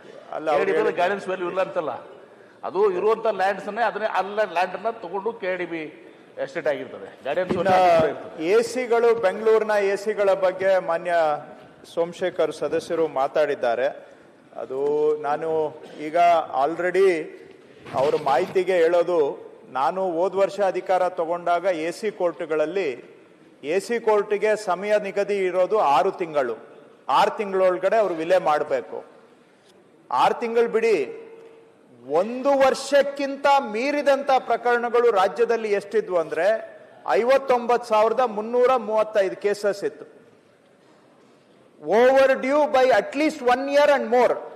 ಎಷ್ಟು ಹೆಚ್ಚಿದೆ ಅಂದ್ರೆ 10 ವರ್ಷ 15 ವರ್ಷದಿಂದ ಬಾಕಿ ಇದಾವೆ ಎಸಿ ಕೋರ್ಟ್ ಅಲ್ಲಿ. 1 ವರ್ಷ ಮೇಲ್ಪಟ್ಟಂತ ಪ್ರಕರಣಗಳು 59,335 ಇತ್ತು. ಇವತ್ತು ನೆನ್ನೆದು ಫಿಗರ್ ತೆಗೆದ್ರೆ 60,000 ಇದ್ದಿದ್ದೀಗ 20,000 ಇಳಿಸಿದ್ದೇವೆ. 40,000 ಹಳೆ ಪೆಂಡೆನ್ಸಿ ಪ್ಲಸ್ ಹೊಸ ಕೇಸುಗಳನ್ನು ಡಿಸ್ಪೋಸ್ ಮಾಡಿದ್ದೇವೆ. ಸೊ ಹಾಗಾಗಿ ನೀವೇನು ವಿಲೇವಾರಿ ಮಾಡ್ತಾ ಇದ್ದೀರಾ, ಆದ್ರೆ ಇತ್ಯರ್ಥ ಆಗ್ತಿಲ್ಲ. ಏನಂದ್ರೆ ನಂಬರ್ಸಿಗೋಸ್ಕರ ಹೇಳ್ತಾ ಇದ್ದೀರಾ ಹೊರತು ಯಾವುದೇ ಅಲ್ಲಿ ಡಿಸಿಷನ್ಗಳು ಇತ್ಯರ್ಥ ಆಗ್ತಿಲ್ಲ. ಬರೀ ಅವರು ವಿಲೇವಾರಿ ಮಾಡ್ತಿದ್ದಾರೆ. ವಿಲೇವಾರಿ ನೀವು ಯಾಕೆಂದ್ರೆ ಟೈಮ್ ಲೈನ್ ಕೊಟ್ಬಿಟ್ಟಿದ್ದೀರಾ, ವಜಾ ಮಾಡೋದು ಕಳ್ಸಿಕೊಡೋದು, ಸಾಲ್ವ್ ಆಗ್ದೇನೆ ಅವ್ರ ಪರದಾಟ ಏನ್ ಸಮಸ್ಯೆಗಳು ಬಗೆಹರ್ತಿಲ್ಲ, ಸಮಸ್ಯೆ ಜಾಸ್ತಿ. ಅಧ್ಯಕ್ಷರೇ, ಅಲ್ಲಿ ಅವರು ಕೇಸ್ ತಗೊಳ್ಳೋದು ಅಂಡರ್ 136(2) ನಲ್ಲಿ. 136(2) ಅಲ್ಲಿ ಅವ್ರಿಗೆ ಇರೋ ಪವರ್ಸೇ ಲಿಮಿಟೆಡ್. ಆದ್ರೆ ಅವ್ರೇನ್ ಮಾಡ್ತಾರೆ, 136(2) ಇಟ್ಕೊಂಡು ಅವರಿಗೆ ಜುರಿಸ್ಟಿಕ್ಷನ್ ಇಲ್ಲದೆ ಇರೋ ಕೇಸುಗಳೇ ಮೆಜಾರಿಟಿ ಇದಾವೆ, ಮೋರ್ ದೆನ್ 50%. ಯಾಕೆ ಮಾಡ್ತಾ ಇದ್ದಾರೆ? They are stepping into the jurisdiction of civil courts. ಯಾಕೆ ಮಾಡ್ತಾ ಇದ್ದಾರೆ ಅಂದ್ರೆ for all forms of consideration. So the right thing to do in such a time is to reject the case, because ಇವರಿಗೆ ಆ case admit ಮಾಡಕ್ಕೆ jurisdiction ಇಲ್ಲ. ಯಾರಿಗೋ private ಅವರಿಗೆ ಲಾಭ ಮಾಡ್ಕೊಡಕ್ಕೋಸ್ಕರ ಇವ್ರ ಕೇಸ್ ಹಾಕೊಂಡು ಸತಾಯಿಸ್ತಾ ಇದ್ದಾರೆ. ಅದು ಎಷ್ಟು ವರ್ಷ? ಅವ್ರಿಗಿರೋದು 6 ತಿಂಗಳು. 5 ವರ್ಷ ಇಟ್ಕೊಂಡಿದ್ದಾರೆ, 8 ವರ್ಷ ಇಟ್ಕೊಂಡಿದ್ದಾರೆ. ಸುಮ್ನೆ ಸ್ಟೇ ಕೊಡೋದು ಮಧ್ಯವರ್ತಿಗಳಿಗೆ ಲಾಭ. ಒಂದ್ ನಿಮಿಷ, ಇದು ಕೋಶಿ ಜುಡಿಷಿಯರಿಗೆ ನೀವು ಅದ್ರ ಬಗ್ಗೆ ಮಾತಾಡ್ತಾ ಇದ್ದೀರಾ. ಇಲ್ಲಿ ನಾನು ಹೇಳೋದು, ಅಂತವ್ರಿಗೆ ಏನ್ ಶಿಕ್ಷೆನಾರು ವಿಧಿಸಿ ನೀವು ಅನ್ನೆಸರಿ ಅಂತ ಕೇಸ್ಗಳನ್ನ ತಗೊಂತಾರಲ್ಲ, ಅವ್ರು ಸ್ಟಾರ್ಟಿಂಗ್ ರಿಜೆಕ್ಟ್ ಮಾಡಬೇಕು. ಸಿವಿಲ್ ಕೋರ್ಟ್ ಅಂತ ಹೇಳ್ಬೇಕು. ಅವರು ಸಿವಿಲ್ ಕೋರ್ಟ್ ಕಳ್ಸೋದೇ ಇಲ್ಲ. ಇಲ್ಲೊಂದು 5 ವರ್ಷ DC ಹತ್ರ ಸಿವಿಲ್ ಕೋರ್ಟ್ ಹೋಗೋದಕ್ಕೆ ಅವ್ನ ಆಯ್ಸ್ ಮುಗ್ದೋಯ್ತದೆ. ಫಿಕ್ಸ್ ಮಾಡಿ ಹೋಗ್ಲಿ, ಆಯ್ತು ಆ ವಿಚಾರದಲ್ಲಿ. ಈಗ ಪನಿಷ್ಮೆಂಟ್ ವಿತೌಟ್ ಪನಿಷ್ಮೆಂಟ್ ನಾನು 60,000 ಇದ್ದಿದ್ದು 20,000 ಕೇಳಿಸಿದ್ದೀನಿ 1 ವರ್ಷದಲ್ಲಿ. ಸೊ ಇದ್ರೆ ಮಾಡಿಸ್ಬೋದು, ಆಮೇಲೆ ಪನಿಷ್ಮೆಂಟ್ ಫಿಕ್ಸ್ ಮಾಡಿ ಅವಾಗ ಅಂತ ಅವರ ಅಧೀನಕ್ಕೆ ಬರ್ಲಿಲ್ಲ ಅಂದ್ರೂ, ಅವ್ರ ಪರ್ವ್ಯೂಗೆ ಬರ್ಲಿಲ್ಲ ಅಂದ್ರೂ ಕೇಸ್ ತೊಳ್ತಿದ್ದಾರೆ. ಇದೆಲ್ಲ ಆಡಿಟ್ ಆದ್ರೆ ಒಳ್ಳೇದು. ನಮ್ಗೆ ಗೊತ್ತಿರೋ ಪ್ರಕಾರ, ನನಗೆ ಬಂದಿರೋ ಮಾಹಿತಿ ಪ್ರಕಾರ ನಿಮ್ಮ ಒತ್ತಡ ಈಗೇನು ಗುರಿ ಕೊಟ್ಟಿದ್ದಾರೆ, ಇಷ್ಟೇ ದಿನದಲ್ಲಿ ವಿಲೇವಾರಿ ಮಾಡಬೇಕು ಅಂತ, ಆ ಬೇಸಿಸ್ ಮೇಲೆ ವಿಲೇವಾರಿ ಮಾಡ್ತಾ ಇದ್ದಾರೆ. ಸೊ ನಿಜಕ್ಕೂ ಮೆರಿಟ್ಸ್ ಆಫ್ ದ ಕೇಸ್ ಅಲ್ಲಿ ಆಗ್ತಿಲ್ಲ. ಅದು ಯಾವಾಗ ಗೊತ್ತಾಗುತ್ತೆ ಅಂದ್ರೆ, ನಾನು ವಿಲೇ ಮಾಡಿದ್ರಲ್ಲಿ ಎಷ್ಟು ಪರ್ಸೆಂಟೇಜ್ ನೆಕ್ಸ್ಟ್ ಲೆವೆಲ್ಗೆ ಅಪೀಲ್ ಬರ್ತಾ ಇದೆ ಅಂತ ನೋಡಿದಾಗ ಕ್ವಾಲಿಟಿ ಆಫ್ ಡಿಸ್ಪೋಸಲ್ ಗೊತ್ತಾಗುತ್ತೆ. ಅದರಲ್ಲಿ ನಾಟ್ ಈವನ್ 2% ಮೇಲೆ ಅಪೀಲ್ ಬರ್ತಾ ಇದ್ದಾರೆ. ನಾವು ರಿಜೆಕ್ಟ್ ಆಗಿದ್ದೆಲ್ಲ ಸುಮ್ಮನೆ ಬಿಟ್ಟಿದ್ದಾರೆ, because they are not fit for litigation. ಹಾಗಾದ್ರೆ ನಂದು ನೆಕ್ಸ್ಟ್ ಲೆವೆಲ್ಗೆ ಅಪೀಲ್ ಜಾಸ್ತಿ ಆಗ್ಬೇಕಾಗಿತ್ತಲ್ಲ, ಅಷ್ಟು ಜಾಸ್ತಿ ಆಗಿಲ್ಲ. Only 2% are coming for appeal against the AC disposal. So ಹಾಗಾಗಿ ಪ್ಲೀಸ್ ನನ್ನ ಮಾತನ್ನ ಮುಖ ಬೆಲೆ ಮೇಲೆ ತೆಗೆದುಕೊಳ್ಳಿ. Take me on my face value. These were most of them were unfit cases, but for various considerations, influence, ಇವುಗಳನ್ನೆಲ್ಲ ಹಾಕಿ ಇಟ್ಕೊಂಡಿದ್ರು. ಯಾರು ಕೇಳಲಿಲ್ಲ ಇಷ್ಟು ದಿನ, ಅವ್ರಿಗೆ ಇಟ್ಕೊಂಡು ಏನೇನೋ ನಡೆಸ್ತಾ ಇದ್ರು. ಈಗ ಅದನ್ನ ನಾವು ಕ್ಲೀನ್ ಮಾಡ್ತಾ ಇದ್ದೇವೆ. ನೆಕ್ಸ್ಟ್ ಇದೆಲ್ಲ ಬ್ಯಾಕ್ಲಾಗ್, ಇದು ಹಿಸ್ಟಾರಿಕಲ್ ಪೆಂಡೆನ್ಸಿ. ಕ್ಲೀನ್ ಆದ್ಮೇಲೆ ನೆಕ್ಸ್ಟ್ ಕ್ವಾಲಿಟಿ ಆಫ್ ಡಿಸ್ಪೋಸಲ್ ಬಗ್ಗೆನೂ will definitely pay attention. We will. ಅದಕ್ಕೆ ನಾನು ಮ್ಯಾನ್ಯುಯಲ್ ತಯಾರು ಮಾಡಿದ್ದೇನೆ. ನಮ್ಮ ಬೆಂಗಳೂರು RC ಅವರು ತಯಾರು ಮಾಡಿದ್ದಾರೆ. ಹೇಗೆ ಬರಿಬೇಕು, ಏನಿರಬೇಕು, ಕಂಟೆಂಟ್ ಏನಿರಬೇಕು ಆರ್ಡರ್ ಅಲ್ಲಿ, ಅವೆಲ್ಲಾನು ಕೂಡ ಸ್ಟ್ರೀಮ್ಲೈನ್ ಮಾಡ್ತಾ ಇದ್ದೇವೆ. We take note of your concern. ಈಗ ಅವರು ಬ್ಯಾಂಗ್ಳೂರ್ ನಾರ್ತ್ ಸೌತ್ ಬಗ್ಗೆ ಮಾತಾಡಿದ್ದಾರೆ. ಅವ್ರು ಹೇಳೋದ್ರಲ್ಲಿ ಸ್ವಲ್ಪ ಸತ್ಯ ಇದೆ. ಆದ್ರೆ ಇಲ್ಲಿ ನಾನು ಜಾಸ್ತಿ ಡೀಟೇಲ್ ಆಗಿ ಹೋಗದೆ ಅವುಗಳನ್ನು ಕೂಡ ಸ್ಟ್ರೀಮ್ಲೈನ್ ಮಾಡ್ಲಿಕ್ಕೆಲ್ಲ ಮಾಡ್ತಾ ಇದ್ದೇವೆ. ಈಗ ಎಲ್ಲೆಲ್ಲಿ ಕೇಸ್ ಜಾಸ್ತಿ ಇತ್ತು ಅಂತ ಕಡೆ ಬರೀ ಇವ್ರನ್ನೇ ನಂಬ್ಕೊಂಡ್ರೆ ಆಗೋದಿಲ್ಲ ಅಂತೇಳಿ 18 ಸ್ಪೆಷಲ್ ಎಸಿಗಳನ್ನ ಅಪಾಯಿಂಟ್ ಮಾಡಿದ್ದಾರೆ. Additional AC, special ACs. ಆವಾಗ ಕೇಸ್ ಎಲ್ಲ ಅವರಿಗೆ ಶಿಫ್ಟ್ ಮಾಡಿ ಅವ್ರಿಗೆ 6 ತಿಂಗಳು ಟೈಮ್ ಕೊಟ್ಟಿದ್ದೇನೆ. ಒಬ್ಬರೇ ಕೂತ್ಕೊಂಡ್ರೆ ಅವ್ರು ಹೇಳ್ದಷ್ಟೇ ನಮ್ಗೆ ಆಗೋದು. 3 ಕ್ರಿಯೇಟ್ ಮಾಡಿದ್ದೇನೆ ಈಗ ಅಡಿಷನಲ್. ಅವ್ರಿಗೆ ಕೇಸ್ ಟ್ರಾನ್ಸ್ಫರ್ ಮಾಡಿದ್ದೇವೆ. ಅವ್ರ ಕಡೆಯಿಂದಾನು ಡಿಸ್ಪೋಸಲ್ ಮಾಡಿಸಿ ಮ್ಯಾಟರ್ ಆಫ್ 4-5 ಮಂತ್ಸ್ ಅಲ್ಲಿ ಇದನ್ನ ಸ್ಟ್ರೀಮ್ ಲೈನ್ ಮಾಡ್ತೇವೆ ಅಧ್ಯಕ್ಷರೇ. ಹಾಗೂ ಕನ್ವರ್ಷನ್ ಅವ್ರು ಹೇಳಿದ್ದು ಹೇಗೆ ಪ್ಲಾನ್ ಆದ್ಮೇಲೆ ಬರೀ 2 acres ಯಾಕೆ ಎಲ್ಲರಿಗೂ ಕೊಡಿ ಅಂತ ನಮ್ಮ ಉದ್ದೇಶ ಅದೇ ಇದೆ. ಅದು ಒಂದು ಅಂತಿಮ ಹಂತದಲ್ಲಿ ಇದೆ. ಆಕ್ಚುಲಿ ತಿದ್ದುಪಡಿ ಆಗೋಗಿದೆ, ಅನುಷ್ಠಾನ ಸರ್ಕಾರಿ ಆದೇಶ ಆಗಿಲ್ಲ. ಅದನ್ನ ಶೀಘ್ರವಾಗಿ ಆದೇಶ ಮಾಡಿಸ್ತೇವೆ. ಇನ್ನ ಮಾನ್ಯ ವಿರೋಧ ಪಕ್ಷದ ನಾಯಕರು ಹೇಳಿದ್ದು, ನಾನು ಅವರೆಲ್ಲ ಹೇಳಿದ್ದು ಎಲ್ಲಾನು ಕೂಡ ಸತ್ಯ ಇದೆ. ಏನಾಗಿದೆ, ಇವರು ಯಾರ್ಯಾರು ಸರ್ಕಾರಿ ಭೂಮಿ ಹೊಡಿತಾ ಇದ್ದಾರೆ, ಬರೀ ಬಂದು ದಮ್ಮಕ್ಕಿ ಮೇಲೆ ಎನ್ಕ್ರೋಚ್ ಮಾಡಿರೋರು ಇವತ್ತು ಕಡಿಮೆ. ಎಲ್ಲಾರು ಒಂದಲ್ಲ ಒಂದು ಫೇಕ್ ಡಾಕ್ಯುಮೆಂಟ್ ಏನೋ ತೋರ್ಸಕ್ಕೆ ಎಷ್ಟು ಬೇಕೋ ಅಷ್ಟು ರೆಡಿ ಮಾಡ್ಕೊಂಡ್ಬಿಟ್ಟಿದ್ದಾರೆ. ನಮ್ಮ ಅಧಿಕಾರಿಗಳ ಸಹಕಾರದಿಂದಾನೇ ಮಾಡ್ಕೊಂಡಿದ್ದಾರೆ. ಸೊ ಈಗ ಅವ್ರನ್ನೆಲ್ಲ ನಾವು ಎವಿಕ್ಷನ್ ಮಾಡಬೇಕು ಅಂದ್ರೆ, ಈ ಜಾಗಗಳನ್ನ ವಾಪಸ್ ತಗೋಬೇಕು ಅಂದ್ರೆ ಇದರಲ್ಲಿ ಕಾನೂನಾತ್ಮಕ ಹೋರಾಟ ಬಹಳ ಮುಖ್ಯ. ಆದ್ರೆ ಬಹುತೇಕ ಸಂದರ್ಭದಲ್ಲಿ ಕಾನೂನಾತ್ಮಕ ಹೋರಾಟದಲ್ಲಿ ನಾವು ವಿಫಲರಾಗ್ತಾ ಇದ್ದೇವೆ. ಅದು ಕೂಡ ಅವ್ರು ಹೇಳಿದ್ದು ಸತ್ಯ ಇದೆ. ಆದ್ರೆ ಈಗ ನಾವು ಸ್ವಲ್ಪ ಮಾನ್ಯ ಮುಖ್ಯಮಂತ್ರಿಗಳು ತಾವು ಹೇಳಿದ್ದನ್ನ ಕೇಳಿಸ್ಕೊಂಡಿದ್ದಾರೆ. ನಾವು ಮುಖ್ಯಮಂತ್ರಿಗಳ ಹತ್ರ ಚರ್ಚೆ ಮಾಡಿದ್ದೇವೆ. ಆದ್ರೆ ಈಗ ನಮ್ಗೆ ಸಪೋರ್ಟ್ ಸಿಗ್ತಾ ಇದೆ ಲೀಗಲ್ ಸೆಲ್ ಇಂದ. ಬಟ್ ನೀವ್ ಹೇಳಿದ್ದು ಸರಿ ಇದೆ. ನೀವೇ ಏನು ಅವಶ್ಯಕತೆ ಇಲ್ಲ ಅಂತ ನಾನು ಹೇಳ್ತಾ ಇಲ್ಲ. ಕಂದಾಯ ನಮ್ಮ ಇಲಾಖೆಯಲ್ಲೂ 2 ಒಪಿನಿಯನ್ ಇದೆ. ನಮ್ಮಲ್ಲೊಂದು ಲೀಗಲ್ ಸೆಲ್ ಇರಬೇಕು ಅನ್ನೋರು ಇದ್ದಾರೆ. ಬಟ್ ಈಗ ಇರೋ ಸಿಸ್ಟಮ್ ಅನ್ನ ಯೂಸ್ ಮಾಡಿಕೊಂಡು we are fighting back. In fact ನಾವು ಎಲ್ಲಿ ಕಂಟೆಂಪ್ಟ್ಗೆ ಹೋಗಿತ್ತು, ಪ್ರಿನ್ಸಿಪಲ್ ಸೆಕ್ರೆಟರಿಗೆ 1 ಲಕ್ಷ ಜುಲ್ಮಾನ ಹಾಕಿ ಜೈಲ್ಗೆ ಹಾಕ್ತೀನಿ ಅಂತ ಥ್ರೆಟ್ ಮಾಡಿದ್ರು, ಅಂತ ಕೇಸನ್ನ ಫೈಟ್ ಮಾಡಿ ಈಗ we have come out, save the government. Because it is, ನಾವು ಪುಷ್ ಮಾಡಿದ್ರೆ ಕರೆಕ್ಟ್ ಆಗಿ ಆಗುತ್ತೆ ಅಧ್ಯಕ್ಷರೇ. ಬಟ್ ನಿಮ್ಮ ಕನ್ಸರ್ನು ಸಜೆಷನ್ ಎರಡೂ ಕೂಡ ನಾವು ಒಪ್ಪುತ್ತೇವೆ. ಲೀಗಲ್ ಎಂಪವರ್ ಮಾಡಲಿಲ್ಲ ಅಂದ್ರೆ ಕೋರ್ಟ್ ಅಲ್ಲಿ ಕೇಸುಗಳು ಫೇಲ್ ಆಗ್ತವೆ ಅಂತ ತಾವು ಅನುಭವದಿಂದ ಏನ್ ಹೇಳಿದ್ದೀರಾ ಅದು ಸತ್ಯನೂ ಕೂಡ ಇದೆ. ಅದ್ರ ಕಡೆಗೂ ಕೂಡ ಮುಖ್ಯಮಂತ್ರಿಗಳ ಹತ್ರ ಮಾತಾಡಿ ನಾವು ಅದಕ್ಕೂ ಒಂದು ಹೆಜ್ಜೆಯನ್ನ ಇಡ್ತೇವೆ ಸಭಾಧ್ಯಕ್ಷರೇ. ನಾನು ಯಾಕೆ ಇನ್ನೊಂದ್ಸರಿ ಪ್ರಾರಂಭದ ಹೇಳ್ತಾ ಇದ್ದೀನಿ ಅಂದ್ರೆ, ಇದು ಸರ್ಕಾರದ ಬೇರೆ ಇಲಾಖೆ ಇದೆಯಲ್ಲ, ಎಜುಕೇಶನ್ ಇರ್ಬೋದು, ಇಂಡಸ್ಟ್ರೀಸ್ ಇರ್ಬೋದು, ಅಗ್ರಿಕಲ್ಚರ್, ಅವ್ರದ್ದು ಲಿಮಿಟೆಡ್ ವರ್ಷಕ್ಕೊಂದು 50 ಕೇಸ್ ಇರ್ಬೋದು ಅಷ್ಟೇ. ಇಲ್ಲಿ 5 ಲಕ್ಷ ಕೇಸ್ ಅವೆ ಇಡೀ ಕರ್ನಾಟಕದಲ್ಲಿ, 5 ಲಕ್ಷ ಕೋರ್ಟ್ಗಳಲ್ಲಿ. ಮತ್ತೆ ಕೋರ್ಟ್ಗೆ ನಾವು ಡೈರೆಕ್ಟ್ ಆಗಿ ರೆವಿನ್ಯೂ ಇಲಾಖೆಯಿಂದ ಹೋಗಕ್ಕಾಗದೇ ಇಲ್ಲ. ನಾವು ಡೈರೆಕ್ಟ್ ಆಗಿ ಮತ್ತೆ ಅವ್ರಿಗೆ ಹೇಳ್ಬೇಕು, ಅದು ಸಾಧ್ಯ ಇಲ್ಲ. ಒಬ್ಬ ಮಿನಿಸ್ಟರ್ಗೆ ಪ್ರತಿಯೊಂದು ಫೋನ್ ಮಾಡಿ ನೀವು ಅಟೆಂಡ್ ಆಗಿ how can it is possible? It's not possible. ಮತ್ತೆ ಬಹಳ ಪ್ರಮುಖವಾಗಿ ಒಂದೊಂದು ವಿಷಯ, 2,000 ಕೋಟಿ ಬೆಲೆ ಬಾಳೋ ಇರ್ತವೆ, 3,000 ಕೋಟಿ ಬೆಲೆ ಬಾಳೋ ಜಮೀನು ಇರ್ತೈತೆ. ಆಕ್ಟ್ ಮಾಡಿಲ್ಲ ಅಂದ್ರೆ ನಮ್ಮ ಮೇಲೆ ಅಲಿಗೇಷನ್ಸ್ ಬರ್ತೈತೆ. ಆಕ್ಟ್ ಮಾಡೋಣ ಅಂದ್ರೆ ಲಾಯರ್ ಇರಲ್ಲ ನಮ್ಗೆ. ಅದರಿಂದ ನನ್ನ ಸಜೆಷನ್ ಕೊಟ್ಟಿದ್ದೀರಾ, ಸ್ವೀಕರಿಸಿದ್ದಾರೆ. ಪರ್ಯಾಲೋಚನಾ ಪ್ರಸ್ತಾವವನ್ನು ಈಗ ಸಭೆ ಮತಕ್ಕೆ ಹಾಕುತ್ತೇನೆ. 2024 ಸಾಲಿನ ಕರ್ನಾಟಕ ಭೂ ಕಂದಾಯ 3ನೇ ತಿದ್ದುಪಡಿ ವಿಧೇಯಕವನ್ನು ಪರ್ಯಾಲೋಚಿಸಿದೆಂಬ ವಿಷಯ ಸಭೆಯ ಮುಂದಿದೆ. ಪ್ರಸ್ತಾವದ ಪರವಾಗಿರುವ ಹೌದು ಎಂದು ಸೂಚಿಸಬೇಕು, ಇಲ್ಲ ಎಂದು ಸೂಚಿಸಬೇಕು. ಪ್ರಸ್ತಾವ ಹೌದು ಎನ್ನುವ ಪರವಾಗಿದೆ ಎಂದು ಭಾವಿಸುತ್ತೇನೆ. ಪ್ರಸ್ತಾವ ಹೌದು ಎನ್ನುವ ಪರವಾಗಿದೆ. ಪ್ರಸ್ತಾವಕ್ಕೆ ಅನುಮೋದನೆ ದೊರಕಿದೆ. ಮಾನ್ಯ ಸಚಿವರು ವಿಧೇಯಕದ ಬಗ್ಗೆ ವಿವರಣೆ ನೀಡುವುದು. ಈಗ ನೀಡಿದ್ದೀರಿ. ಮಾನ್ಯ ಸಭಾಧ್ಯಕ್ಷರೇ, ಸದರಿ ತಿದ್ದುಪಡಿ ವಿಧೇಯಕವನ್ನ ಅಂಗೀಕರಿಸಬೇಕೆಂದು ಕೋರುತ್ತೇನೆ. ಈಗ ವಿಧೇಯಕವನ್ನು ಖಂಡವಾಗಿ ಮತಕ್ಕೆ ಹಾಕುತ್ತೇನೆ. 2 ರಿಂದ 5ರವರೆಗಿನ ಖಂಡಗಳು ವಿಧೇಯಕದ ಅಂಗವಾಗಿರಬೇಕೆಂಬುದು ಸಭೆಯ ಮುಂದಿರುವ ವಿಷಯ. ಪ್ರಸ್ತಾವದ ಪರವಾಗಿರುವ ಹೌದು ಎಂದು ಸೂಚಿಸಬೇಕು. ಪ್ರಸ್ತಾವದ ವಿರೋಧವಾಗಿರು ಇಲ್ಲ ಎಂದು ಸೂಚಿಸಬೇಕು. ಪ್ರಸ್ತಾವ ಹೌದು ಪರವಾಗಿದೆ ಎಂದು ಭಾವಿಸುತ್ತೇನೆ. ಪ್ರಸ್ತಾವ ಹೌದು ಪರವಾಗಿದೆ. ಪ್ರಸ್ತಾವಕ್ಕೆ ಒಪ್ಪಿಗೆ ದೊರಕಿದೆ. 2 ರಿಂದ 5ರವರೆಗಿನ ಖಂಡಗಳು ವಿಧೇಯಕದ ಅಂಗವಾದವು. 1ನೇ ಖಂಡ ಹೆಸರು ಮತ್ತು ಅವತರಣಿಕೆ. 1ನೇ ಖಂಡ ಹೆಸರು ಮತ್ತು ಅವತರಣಿಕೆ ವಿಧೇಯಕದ ಭಾಗವಾಗಬೇಕೆಂಬುದು ಸಭೆಯ ಮುಂದಿರುವ ವಿಷಯ. ಪ್ರಸ್ತಾವದ ಪರವಾಗಿರುವುದು ಹೌದು ಎಂದು ಸೂಚಿಸಬೇಕು. ಪ್ರಸ್ತಾವದ ವಿರೋಧವಾಗಿರುವುದು ಇಲ್ಲ ಎಂದು ಸೂಚಿಸಬೇಕು. ಪ್ರಸ್ತಾವ ಹೌದು ಪರವಾಗಿದೆ ಎಂದು ಭಾವಿಸುತ್ತೇನೆ. ಪ್ರಸ್ತಾವ ಹೌದು ಪರವಾಗಿದೆ. ಪ್ರಸ್ತಾವ ಅಂಗೀಕರಿಸಲ್ಪಟ್ಟಿದೆ. ಒಂದನೇ ಕಂಡ ಹೆಸರು ಮತ್ತು ಅವತರಣಿಕೆ ವಿಧೇಯಕದ ಅಂಗವಾಗಿದೆ. ಮಾನ್ಯ ಸಚಿವರು ಅಲ್ಲ ವಿಧೇಯಕವನ್ನು ಅಂಗೀಕರಿಸಬೇಕೆಂದು ಕೋರುತ್ತೇನೆ ಮಾನ್ಯ ಸಭಾಧ್ಯಕ್ಷ. ಪ್ರಸ್ತಾವವನ್ನು ಮಂಡಿಸಲಾಗಿದೆ. ಅದನ್ನೀಗ ಸಭೆ ಮತಕ್ಕೆ ಹಾಕುತ್ತೇನೆ. 2024 ಸಾಲಿನ ಕರ್ನಾಟಕ ಭೂ ಕಂದಾಯ 3ನೇ ತಿದ್ದುಪಡಿ ವಿಧೇಯಕವನ್ನು ಈ ಸಭೆಯು ಅಂಗೀಕರಿಸಬೇಕು. ಪ್ರಸ್ತಾವದ ಪರವಾಗಿರು ಹೌದು ಎಂದು ಸೂಚಿಸಬೇಕು. ಪ್ರಸ್ತಾವದ ವಿರೋಧವಾಗಿರು ಇಲ್ಲ ಎಂದು ಸೂಚಿಸಬೇಕು. ಪ್ರಸ್ತಾವವು ಹೌದು ಪರವಾಗಿದೆ ಎಂದು ಭಾವಿಸುತ್ತೇನೆ.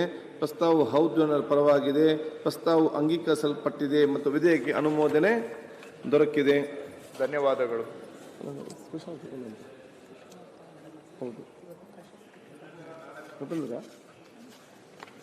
ಅದು ಕ್ವಶನ್ ಅವರ್ ತಗೊಂಡು ಈಗೊಂದು ಅತ್ಯುತ್ತಮ ಶಾಸಕ ಪ್ರಶಸ್ತಿ ಪ್ರತಿ ವರ್ಷ ನಾವು ಕೊಡ್ತಾ ಇದ್ದೆವು. ಕಳೆದ ಸಲ ತಾವೆಲ್ಲರೂ ಕೂಡ ಆ ಒಂದು ಕಮಿಟಿಯವರು ತಾವು ಬಹುಶಃ ತಮ್ಮೆಲ್ಲ ಸಲಹೆ ಸೂಚನೆ ಮತ್ತು ಎಲ್ಲ ವಿಚಾರಗಳನ್ನು ನೋಡಿಕೊಂಡು ಈ ವರ್ಷದ ಅಧ್ಯಕ್ಷ ನಿನ್ನೆ ನಿನ್ನೆ ನಾವು ಪ್ರಸ್ತಾಪ ಮಾಡಿದಂತ ರೂಲ್ 69ರ ವಿಚಾರವಾಗಿ ತಾವು ಇವತ್ತು ರೂಲಿಂಗ್ ಕೊಡ್ತೀವಿ ಅಂತ ಹೇಳಿದ್ರಿ. ಈ ವರ್ಷದ ಅತ್ಯುತ್ತಮ ಶಾಸಕರಾಗಿ ನಮ್ಮ ಅತ್ಯಂತ ಗೌರವಿತರು ಹಿರಿಯ ಸದಸ್ಯರಾಗಿರುವಂತಹ ಗೌರವಾನ್ವಿತ ಶ್ರೀ TB ಜಯಚಂದ್ರ ಅವರನ್ನು ಬಹುಶಃ ಇವತ್ತು ಇಡೀ ಸದನ ಇವತ್ತು ಆಯ್ಕೆ ಮಾಡಿ ಬಹುಶಃ ಅಭಿನಂದಿಸ್ತೇನೆ. ಮಾನ್ಯ ಮುಖ್ಯಮಂತ್ರಿ ಮತ್ತು ಪ್ರತಿಪಕ್ಷ ನಾಯಕರು ಬಂದು ಅವರಿಗೆ ಆ ಒಂದು ಪ್ರಶಸ್ತಿ ಕೊಡಬೇಕಾಗಿ ಸಹಕರಿಸಬೇಕು. ಡೆಪ್ಯೂಟಿ ಸ್ಪೀಕರ್ ಮೇಲೆ ಪ್ರತಿಪಕ್ಷ ನಾಯಕರು ಸನ್ಮಾನ್ಯ ಜಯಚಂದ್ರ ಅವರು ತಾವು ಆಯ್ಕೆ ಆಗಿದ್ದೀರಿ. ದಯವಿಟ್ಟು ಬಂದು ಈ ಸೈಡ್ ಬನ್ನಿ, ಈ ಕಡೆ ಬನ್ನಿಪ್ಪ.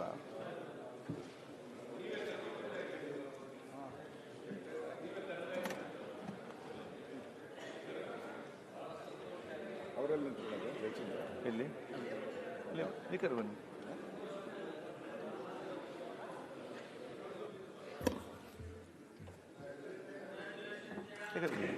ಈ ಸೈಡ್ ಕಮ್ಮಿ ಸರ್. ಅವ್ರು ನಿಮ್ಮ ಪಕ್ಕ ಇರಲಿ, ನಾವು ದೂರ ಇರ್ತೀವಿ. ಪಕ್ಕದಲ್ಲೇ ಇರೋದು ಆ ಕಡೆ ಬನ್ನಿ, ಆ ಕಡೆ ಬನ್ನಿ, ಬನ್ನಿ.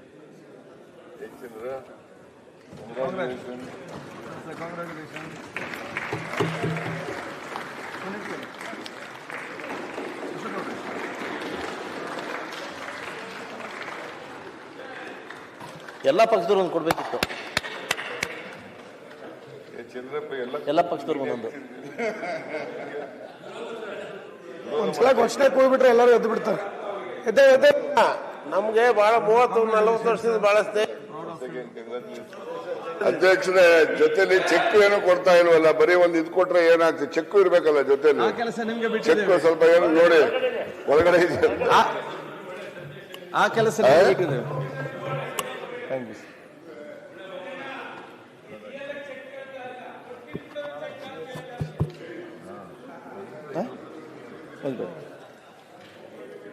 ಈಗ ಓದ್ಬೇಕಾ?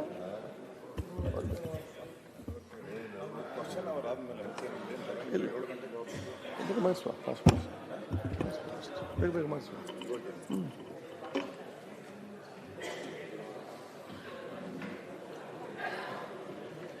ಕೂಡ ನಾವು ಹೇಳ್ತೀನಿ. ಈಗ ತಾವೆಲ್ಲರೂ ಕೂಡ ಅತ್ಯಂತ ಸಂತೋಷದಿಂದ ಅವರನ್ನು ಅಭಿನಂದಿಸಿ ಕರ್ನಾಟಕದೊಂದಿಗೆ ತಾವೆಲ್ಲ ಕ್ಲಾಪ್ ಹೊಡೆದಿದ್ದೀರಿ. ನಾನು ಹೇಳುದು ಇಷ್ಟೇ, ಎಲ್ಲ ಯುವಕರಿಗೆ ಮತ್ತು ಪ್ರಥಮ ಬಾರಿ second time, third time, fourth time ಆದರೂ ಕೂಡ ಅಲ್ಲಿ ಕೂತ್ಕೊಂಡು ನೀವು ಬರೀ ಕ್ಲಾಪ್ ಹೊಡೆಯೋದು ಮಾತ್ರ ಅಲ್ಲ, TB ಜಯಚಂದ್ರ ಅವರಾಗೆ ತಾವು ಕೂಡ ಅತ್ಯುತ್ತಮವಾದ ಶಾಸಕರು ಮುಂದಿನ ದಿನಗಳಲ್ಲಿ ಆಗಬೇಕಂತ ಹೇಳಲಿಕ್ಕೆ ನಾನು ಇವತ್ತು ಬಯಸ್ತೇನೆ. ಅದಾಗಬೇಕಾದ್ರೆ ತಾವು ನೋಡಿರಬಹುದು, ಅತ್ಯಂತ ಹಿರಿಯರಾಗಿದ್ದು, ವಯಸ್ಸಿನಲ್ಲಿ ಹಿರಿಯರು, ಶಾಸಕರಂದಲ್ಲಿ ಕೂಡ ಅತ್ಯಂತ ಹಿರಿಯರು. ಆದರೆ ಕರೆಕ್ಟ್ ಬೆಲ್ ಹೊಡೆಯುವ ಮುಂಚೆ ಅಲ್ಲಿ ಬಂದು ಇರ್ತಾರೆ, ಲಾಸ್ಟ್ಗೆ ಎಲ್ಲ ಆಕ್ಟಿವ್ ಆಗಿ ನಮ್ಮ ಕಾರ್ಯಕಾಲದ ನಂತರ ಹೋಗುದು. ಅದಲ್ಲದೆ ಎಲ್ಲಿಯೂ ಕೂಡ ಅನಗತ್ಯವಾಗಿ ಚರ್ಚೆ ಮಾಡಲಿಕ್ಕೆ ಎಲ್ಲಿಯೂ ಕೂಡ ಕೈ ಎತ್ತಿ ಆಗ ಉಪದ್ರ ಕೂಡ ನನಗೆ ಮಾಡುವುದಿಲ್ಲ. ಅದನ್ನೆಲ್ಲ ಮೈಗೂಡಿಸಿಕೊಂಡು ಹೋಗ್ಬೇಕು, ಬಹಳ ಸಮಾಧಾನದಿಂದ ಇರಬೇಕು. ಇದು ಮಾನದಂಡ ಏನು? ಸುಮ್ಮ ಕುಡ್ರು ಮೌನ ಕುಡ್ರದ್ರಿಂದ ನೀವು ಕೊಡ್ತೀರೇನ? ಮಾನ್ಯ ಹಿರಿಯ ಸದಸ್ಯರ ಶ್ರೀ ಟಿ.ಬಿ. ಜಯಚಂದ್ರ ಅವರು ದಿನಾಂಕ 24/7/1949 ತುಮಕೂರು ಜಿಲ್ಲೆಯ ಚಿಕ್ಕನಾಯಕನಹಳ್ಳಿ ತಾಲೂಕಿನ ತಮ್ಮನಹಳ್ಳಿಯಲ್ಲಿ ಜನಿಸಿ BSc ಮತ್ತು ಕಾನೂನು ಪದವಿಯನ್ನು ಪಡೆದಿದ್ದಾರೆ. ಕೃಷ್ಣಕೊಲ್ಲ ನೀರಾವರಿ ಸಮಿತಿ, ಪಶ್ಚಿಮ ಘಟ್ಟ ನೀರಾವರಿ ಸಮಿತಿ, ಕರ್ನಾಟಕ ಚಲನಚಿತ್ರ ಕೈಗಾರಿಕೆ ಅಭಿವೃದ್ಧಿ ನಿಗಮ ಮತ್ತು ಯೂನಿವರ್ಸಲ್ ಎಜುಕೇಶನ್ ರಿಸರ್ಚ್ ಫೌಂಡೇಶನ್ ಅಧ್ಯಕ್ಷರಾಗಿ ಸೇವೆ ಸಲ್ಲಿಸುತ್ತಾರೆ. ಕಲ್ಲಂಬೆಲ್ಲ ವಿಧಾನಸಭಾ ಕ್ಷೇತ್ರದಿಂದ 1978ರಲ್ಲಿ ಪ್ರಥಮ ಬಾರಿಗೆ 6ನೇ ವಿಧಾನಸಭೆಗೆ ಆಯ್ಕೆಗೊಂಡಿದ್ದ ಶ್ರೀಯುತರು ನಂತರ 9-10-11ನೇ ವಿಧಾನಸಭೆಗೆ ಪುನರಾಯ್ಕೆಗೊಂಡು 13 ಮತ್ತು 14ನೇ ವಿಧಾನಸಭೆಗೆ ಶಿರಾ ವಿಧಾನಸಭಾ ಕ್ಷೇತ್ರದಿಂದ ಆಯ್ಕೆಗೊಂಡು ಪ್ರಸ್ತುತ 16 ವಿಧಾನಸಭೆಯ ಸದಸ್ಯರಾಗಿದ್ದಾರೆ. ಒಟ್ಟು 7 ಬಾರಿ ವಿಧಾನಸಭೆಗೆ ಆಯ್ಕೆಗೊಂಡಿರುವ ಇವರು ವಿಧಾನಸಭೆಯ ವಿರೋಧ ಪಕ್ಷದ ಉಪನಾಯಕರಾಗಿ ಕೃಷಿ, ಕಾನೂನು ಮತ್ತು ಸಂಸದೀಯ ವ್ಯವಹಾರಗಳು, ಪಶುಸಂಗೋಪನೆ, ಮುಜರಾಯಿ ಹಾಗೂ ಸಣ್ಣ ನೀರಾವರಿ ಖಾತೆಗಳ ಸಚಿವರಾಗಿ ಕಾರ್ಯನಿರ್ವಹಿಸಿದ ಹೆಗ್ಗಳಿಕೆ ಹೊಂದಿದ್ದಾರೆ. ಅಲ್ಲದೆ 2ನೇ ಬಾರಿಗೆ ನವದೆಹಲಿಯ ಕರ್ನಾಟಕ ವಿಶೇಷ ಪ್ರತಿನಿಧಿಯಾಗಿ ಸೇವೆ ಸಲ್ಲಿಸುತ್ತಿದ್ದಾರೆ. ಉತ್ತಮ ಸಂಸದೀಯ ಪಟುವಾಗಿರುವ ಇವರು ಸದನದ ಕಾರ್ಯಕಲಾಪಗಳಲ್ಲಿ ಸಕ್ರಿಯವಾಗಿ ಪಾಲ್ಗೊಂಡು ಸದನದ ಕಾರ್ಯಕಲಾಪಗಳು ಉತ್ತಮ ಮಟ್ಟದಲ್ಲಿ ನಡೆಸಲು ತಮ್ಮ ಅನುಭವವನ್ನು ಈ ಸದನಕ್ಕೆ ಕೊಡುಗೆ ನೀಡಿದ್ದಾರೆ. ಕೃಷಿ ಮತ್ತು ನೀರಾವರಿ ಯೋಜನೆಗಳನ್ನು ರೂಪಿಸುವಲ್ಲಿ ಅತೀವ ಆಸಕ್ತಿ ಹೊಂದಿರುವ ಇವರು ಈ ಬಗ್ಗೆ ಹೆಚ್ಚಿನ ಅಧ್ಯಯನವನ್ನು ಮಾಡಲು ವಿದೇಶಗಳಿಗೆ ಭೇಟಿ ನೀಡುತ್ತಾರೆ. ತುಮಕೂರು ಜಿಲ್ಲೆಗೆ ನೀರು ಹರಿಸಲು ಇವರು ಭಾಗೀರಥ ಪ್ರಯತ್ನ ಮಾಡಿರುವುದು ಅವಿಸ್ಮರಣೀಯ. ಹಿರಿಯ ಸದಸ್ಯರಾದ ಶ್ರೀ ಟಿ.ಬಿ. ಜಯಚಂದ್ರ ಅವರಿಗೆ ಈ ದಿನ ಅತ್ಯುತ್ತಮವಾದ ಶಾಸಕ ಪ್ರಶಸ್ತಿ ನೀಡಿ ಗೌರವಿಸುವುದು ಸದನ ಸದಸ್ಯರಾದ ನಮಗೆಲ್ಲರಿಗೂ ಕೂಡ ಅತ್ಯಂತ ಹೆಮ್ಮೆಯ ವಿಷಯವಾಗಿದೆ. ಈ ಸಂದರ್ಭದಲ್ಲಿ ನಾನು ಅವರನ್ನು ಹೃತ್ಪೂರ್ವಕವಾಗಿ ನಿಮ್ಮೆಲ್ಲರ ಪರವಾಗಿ ನಾನು ಅಭಿನಂದನೆ ನಮ್ಮ ಶುಭಾಶಯ ಸಲ್ಲಿಸಲಿಕ್ಕೆ ನಾನು ಇವತ್ತು ಬಯಸ್ತೇನೆ. ಸನ್ಮಾನ್ಯ ಅಧ್ಯಕ್ಷ, ನಿನ್ನೆ ನಾವು ರೂಲಿಂಗ್ ಕೊಡ್ತೀವಿ ಅಂತ ಇವತ್ತು ಕೊಡ್ತೀರಾ ಹೇಗೆ ಅಂತ ಈಗ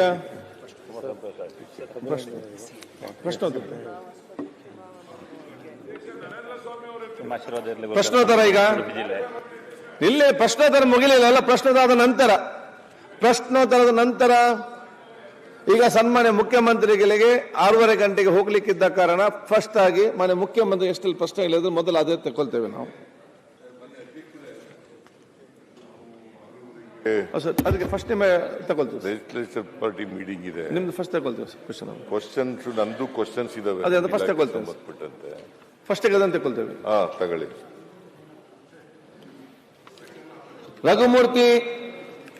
ರಘುಮೂರ್ತಿ. ಸನ್ಮಾನ್ಯ ಸಭಾಧ್ಯಕ್ಷರೇ, ಚುಕ್ಕೆ ಗುರುತಿನ ಪ್ರಶ್ನೆ 1995 ಮಾನ್ಯ ಮುಖ್ಯಮಂತ್ರಿಗಳಲ್ಲಿ ಕೇಳ್ತೇನೆ. ಮಾನ್ಯ ಅಧ್ಯಕ್ಷರೇ, ಉತ್ತರವನ್ನು ಒದಗಿಸಲಾಗಿದೆ. ಮಾನ್ಯ ಅಧ್ಯಕ್ಷರೇ, ಉತ್ತರವನ್ನ ಕೊಟ್ಟಿದ್ದಾರೆ. ಇದು ವಿಷಯ ಚಳ್ಳಕೆರೆ ನಗರದಲ್ಲಿ ತಾಲೂಕಾ ಕ್ರೀಡಾಂಗಣಕ್ಕೆ ಕಾಮಗಾರಿಗೆ ಸಂಬಂಧಿಸಿದಂಥ ಒಂದು ವಿಷಯ. ಇದು 2016-17ನೇ ಇಸ್ವಿನಲ್ಲಿ ಮಂಜೂರಾಗಿತ್ತು. ಆಗ ಅದರ ಅಂದಾಜು ವೆಚ್ಚ 4,76,00,000. ಆಗ ಅದಕ್ಕೆ ಸಂಬಂಧಿಸಿದಂತೆ 50 ಲಕ್ಷ ರಿಲೀಸ್ ಆಗಿತ್ತು. ಈಗ 8 ವರ್ಷ ಆಯಿತು. ಈಗ ಅದಕ್ಕೆ 760 ಲಕ್ಷ ಬೇಕಾಗಿದೆ. ಹಾಗಾಗಿ ಅದನ್ನ ರಿಲೀಸ್ ಮಾಡಿ ಕಂಪ್ಲೀಟ್ ಮಾಡಲಿಕ್ಕೆ ಅನುಕೂಲ ಮಾಡಿ ಅಂತ ಹೇಳ್ಬಿಟ್ಟು ನಾವು ಕೇಳಿದ್ವಿ. ಅದಕ್ಕೆ ಉತ್ತರ ಈಗ 24-25ನೇ ಸಾಲಿನಲ್ಲಿ ಅದನ್ನ ನಾವು ಆಯವ್ಯದಲ್ಲಿ ಬಜೆಟ್ ಅಲ್ಲಿ ಇಟ್ಟಿಲ್ಲ. ಜೊತೆಗೆ ಬೇರೆ ಮುಂದಿನಲ್ಲಿ ಅನುದಾನ ಲಭ್ಯತೆ ಆಧರಿಸಿ ನಾವು ಕೊಡ್ತೀವಿ ಅಂತ ಹೇಳಿದ್ದಾರೆ. ಇದು ಕಂಟಿನ್ಯೂಸ್ ಆಗಿ ಇದೇ ರೀತಿ ಬರ್ತಾ ಇದೆ. ಅದಕ್ಕೋಸ್ಕರ ಮಾನ್ಯ ಮುಖ್ಯಮಂತ್ರಿಗಳ ಹತ್ರ ಈ ಖಾತೆ ಬಂದಿರೋದ್ರಿಂದ ಅದನ್ನ ನಮಗೆ ಖಂಡಿತವಾಗಿ ಅದು ಮುಗಿಸ್ಲಿಕ್ಕೆ ಅವರು ಕಾರಣಕರ್ತರಾಗಬೇಕು, ರಿಲೀಸ್ ಮಾಡಬೇಕಂತ ಹೇಳಿ ಕೇಳ್ತಾ ಇದ್ದೀನಿ. ಮಾನ್ಯ ಅಧ್ಯಕ್ಷರೇ, ಇದು 2016-17ನಲ್ಲಿ ಈ ಸುಮಾರು 9 ಎಕರೆ 36 ಗುಂಟೆ ಪ್ರದೇಶದಲ್ಲಿ ಕೂತ್ಕೊಳ್ರಿ ಎಲ್ಲ. ಕೂತ್ಕೊಳ್ಳಿ ಸ್ವಾಮಿ ಅವರೇ, ಬಾಲಕೃಷ್ಣ ಕೂತ್ಕೊಳ್ಳಿ. ರಂಗನಾಥ್. ಸುಮಾರು 9 ಎಕರೆ 16 ಗುಂಟೆ ಪ್ರದೇಶದಲ್ಲಿ ತಾಲೂಕು ಕ್ರೀಡಾಂಗಣ ಮಾಡಬೇಕು ಅಂತೇಳಿ ಪ್ರಾರಂಭ ಆಯಿತು 16-17. ಆಗ 50 ಲಕ್ಷ ರೂಪಾಯಿನೂ ಕೊಟ್ಟಿತ್ತು. ಆ 50 ಲಕ್ಷ ರೂಪಾಯಿನಲ್ಲಿ ಆ ಗ್ರೌಂಡ್ ಲೆವೆಲ್ ಮಾಡ್ಕೊಳ್ಳೋದು ಮತ್ತು ಬೇಲಿ ಹಾಕೋದು ಅದನ್ನು ಮಾಡಿದ್ದಾರೆ. ಅಲ್ಲ ರಘುಮೂರ್ತಿಯವರ ಮಾಡಿದ್ದಾರೆ. ಅದಾದ್ಮೇಲೆ ಅನುದಾನ ಕೊಡಲಿಲ್ಲ. ಸೊ ಹಾಗಾಗಿ ಅದು ಮತ್ತೆ ಮುಂದುವರಿಲಿಲ್ಲ ಕೆಲಸ. ಈಗ ಈ ವರ್ಷನೂ ಕೂಡ ಅನುದಾನ ಇಲ್ಲ ಅದಕ್ಕೆ. ಅವ್ರೇನು ಹೇಳ್ತಾರೆ ಅಂದರೆ SCPTS ಇದು ಒಂದು ಪರಿಶಿಷ್ಟ ವರ್ಗದ ಕ್ಷೇತ್ರ ಆಗಿರೋದ್ರಿಂದ ಈ ಕ್ಷೇತ್ರಕ್ಕೆ TSP ಅಡಿನಲ್ಲಿ ದುಡ್ಡು ಕೊಡಿ ಅಂತಕ್ಕಂಥ ಮಾತನ್ನ ಹೇಳ್ತಾ ಇದ್ದಾರೆ. ನಾವು ಈ ವರ್ಷ ಸ್ವಲ್ಪ ಹಣ ಕೊಡಲಿಕ್ಕೆ ಪ್ರಯತ್ನ ಮಾಡ್ತೀವಿ. ಈ ವರ್ಷ ಒಂದು ಸ್ವಲ್ಪ ಕೊಡೋಣ. ಯಾಕಂದ್ರೆ ಈಗ ಡಿಸೆಂಬರ್ ಮುಗಿತಾ ಬಂತು. ಜನವರಿ, ಫೆಬ್ರವರಿ, ಮಾರ್ಚ್ನಲ್ಲಿ ಎಷ್ಟು ಮಾಡೋಕ್ಕಾಗ್ತದೆ ಅಷ್ಟು ಹಣ ಕೊಡೋಣ. ಉಳಿದದನ್ನ ಮುಂದಿನ ದಿನಗಳಲ್ಲಿ ಮುಂದಿನ ವರ್ಷ ಅಂದರೆ ಕೊಡ್ತಕ್ಕಂಥದ್ದು. ಇದು ಈಗಾಗಲೇ ಕ್ರೀಡಾಂಗಣ ಪ್ರಾರಂಭ ಆಗಿರೋದ್ರಿಂದ ಇದು ನಿಲ್ಲಿಸೋ ಪ್ರಶ್ನೆಯೇ ಇಲ್ಲ. ಮಾಡಿ ಮುಗಿಸೋಣ. ನಿಮಗೆ TSP ಅಡಿನಲ್ಲೋ ಅಥವಾ ಬೇರೆ ಜನರಲ್ ಗ್ರಾಂಟ್ಸ್ನಲ್ಲೋ ಕೊಟ್ಟು ಮಾಡಿ ಮುಗಿಸ್ತಕ್ಕಂಥ ಕೆಲಸ ಮಾಡೋಣ. Okay. Doctor Shailendra Beldale next. ಮಾನ್ಯ ಅಧ್ಯಕ್ಷರೇ, ಚುಕ್ಕೆ ಗುರುತಿನ ಸಂಖ್ಯೆ 1578 ಪರಿಶಿಷ್ಟ ಪಂಗಡಗಳ ಕಲ್ಯಾಣ ಇಲಾಖೆಯಲ್ಲಿ 2023-24-25 ಸಾಲಿನ ರಾಜ್ಯಕ್ಕೆ ಯಾವ ಯೋಜನೆ ಅಡಿಯಲ್ಲಿ ಎಷ್ಟು ಅನುದಾನ ಮಂಜೂರು ಮಾಡಲಾಗಿದೆ, ಯಾವ ಜಿಲ್ಲೆಗೆ ಎಷ್ಟು ಅನುದಾನ ಮಂಜೂರು ಮಾಡಲಾಗಿದೆ, ಯೋಜನೆಗಳ ವಿವರ ವಿಧಾನಸಭೆಯವರು ಮಾಹಿತಿ ನೀಡುವುದು. ಈಗ ಮಾನ್ಯ ಅಧ್ಯಕ್ಷರೇ, ಉತ್ತರ ಎಲ್ಲ ಒದಗಿಸ್ಕೊಟ್ಟಿದ್ದೀನಿ. ಅವ್ರು ಏನೇನು ಕೇಳಿದ್ದಾರೆ ಅಂತಂದ್ರೆ, ಈ ಬೀದರ್ ಅವ್ರ ಕ್ಷೇತ್ರಕ್ಕೆ ಸಂಬಂಧಪಟ್ಟಾಗಿ ಎಷ್ಟು ಅನುದಾನ ಕೊಟ್ಟಿದ್ದೀರಿ ಅಂತಕ್ಕಂಥ ಮಾತನ್ನ ಹೇಳಿದ್ದಾರೆ. ಈ ವರ್ಷ ನಿಮ್ಮ ಬೀದರ್ ದಕ್ಷಿಣ ಮತಕ್ಷೇತ್ರಕ್ಕೆ ಒಂದು ಸ್ಟೇಟ್ ಸೆಕ್ಟರ್ನಲ್ಲಿ ಎಷ್ಟು ದುಡ್ಡು ಕೊಟ್ಟಿದ್ದೀವಿ, ಡಿಸ್ಟ್ರಿಕ್ಟ್ ಸೆಕ್ಟರ್ನಲ್ಲಿ ಎಷ್ಟು ಕೊಟ್ಟಿದ್ದೀವಿ, ತಾಲೂಕು ವಲಯದಲ್ಲಿ ಎಷ್ಟು ಕೊಟ್ಟಿದ್ದೀವಿ ಅಂತಕ್ಕಂಥದ್ದೆಲ್ಲ ಕೊಟ್ಟಿದ್ದೀವಿ ಅಂಕಿಅಂಶಗಳನ್ನ. Particularly is very particular about is constituency ಅಲ್ಲ. ಅದ್ರ ಬಗ್ಗೆನೇ ಕೇಳ್ತೀನಿ ಮಾನ್ಯ ಅಧ್ಯಕ್ಷರೇ. ಕೇಳಪ್ಪ. ಮಾನ್ಯ ಅಧ್ಯಕ್ಷರೇ, ನಾನು ಬೆಂಗಳೂರಲ್ಲಿ 23/7/2024 ಬೆಂಗಳೂರಿನಲ್ಲಿ ಅಧಿವೇಶನದಲ್ಲಿ ಇದೇ ನನ್ನ ಕ್ವಶನ್ ಮಾನ್ಯ ಮುಖ್ಯಮಂತ್ರಿಯವರಿಗೆ ಕೇಳಿದ್ದೆ. ಅವಾಗ HK ಪಾಟೀಲ್ ಅವರು ಉತ್ತರ ಕೊಟ್ಟಿದ್ರು. ಅವಾಗ ಒಂದು ತಪ್ಪು ಮಾಹಿತಿ ಇಲಾಖೆದವರು ಮಾನ್ಯ ಮುಖ್ಯಮಂತ್ರಿಯವರಿಗೆ ಆ ಸಭೆಯಲ್ಲಿ ಆ ಒಂದು ಪ್ರಶ್ನೆ ಕೇಳಿದಲ್ಲಿ ಹೇಳಿದರು, ರಾಜ್ಯದ ಈ ಕ್ಷೇತ್ರದ 24-20 ಸಾಲಿನ ಪರಿಶಿಷ್ಟ ಪಂಗಡ ಕಾಲನಿಗಳಿಗೆ ಮೂಲಭೂತ ಸೌಕರ್ಯ ಅಭಿವೃದ್ಧಿಗೆ 33 ಕೋಟಿ ಅನುದಾನ ಹಂಚಿಕೆ ಆಗಿದ್ದೆ. ರಾಜ್ಯ ಅನುಸೂಚಿತ ಜಾತಿ ಮತ್ತು ಅನುಸೂಚಿತ ಪಂಗಡಗಳ ರಾಜ್ಯ ಪರಿಷತ್ ಸಭೆಯಲ್ಲಿ ಕ್ರಿಯಾ ಯೋಜನೆ ಅನುಮೋದಂತೆ ಕ್ರಮ ವಹಿಸಲಾಗದು ಅಂತ ಅವಾಗ ನಡೆದು ಇವಾಗ ತನ ಅಧಿಕಾರಿಗಳು ತಾವು ಹೇಳಿದ್ರಿ, ತಾವೇನು ಉತ್ತರ ಕೊಟ್ರಿ ಅಧ್ಯಕ್ಷರೇ, ಯಾರು ತಪ್ಪು ಗ್ರಹಿಕೆ ಕೊಟ್ಟು ಅವ್ರ ಮೇಲೆ ಆಕ್ಷನ್ ಮಾಡ್ತಾರೆ ಅಂತ ತಾವು ಅದು ರೆಕಾರ್ಡ್ ಕೂಡ ಇದೆ, ಟೆಕ್ಸ್ಟ್ ನೋಡ್ಬೋದು ಅಧ್ಯಕ್ಷರೇ. ಮಾನ್ಯ ಮುಖ್ಯಮಂತ್ರಿಗಳು ನಾನು ವಿನಂತಿ ಮಾಡ್ಕೋತೀನಿ, 33 ಕೋಟಿ ಅಧ್ಯಕ್ಷರೇ ಒಂದ್ ನಯಾ ಪೈಸೆ ಕೂಡ, ಯಾಕಂದ್ರೆ ನಮ್ಮ ಕ್ಷೇತ್ರದಲ್ಲಿ ಟೋಕ್ರಿ ಮನೆ ಸರ್ 1 ಸೆಕೆಂಡ್, ಯಾಕಂದ್ರೆ ಮುಖ್ಯಮಂತ್ರಿ ಸಿಗದೆ ನಮ್ಮ ಕ್ವಶನ್ ಒಳ್ಳೆ ಸಮಯ ನಮ್ಮ ಕ್ಷೇತ್ರದಲ್ಲಿ ಟೋಕ್ರಿ ಕೋಳಿ ಮತ್ತೆ ಕುರುಬ ಜನಾಂಗ 65,000 ಮತದಾರ ಸರ್, 2,06,000 ಬಹಳ ಗಣನೀಯವಾಗಿ ST ಸಮಾಜ ನಂಬಲ್ಲಿ, ಬೇರೆ ಕಡೆ ಎಲ್ಲ ST ಸಮಾಜ ಕುರುಬ ಜನ 2A ಇದೆ, ನಂಬಲ್ಲಿ ST ಸಮಾಜ ಸರ್ಟಿಫಿಕೇಟ್ ಕೊಡ್ತಾರೆ ಅಧ್ಯಕ್ಷರೇ. ಟೋಕ್ರಿ ಕೋಳಿ ಕೂಡ ಸಮಾಜ ಇದೆ. 65,000 ಮತದಾರರು ಈ ಸಮಾಜ ಸೇರಿದೆ.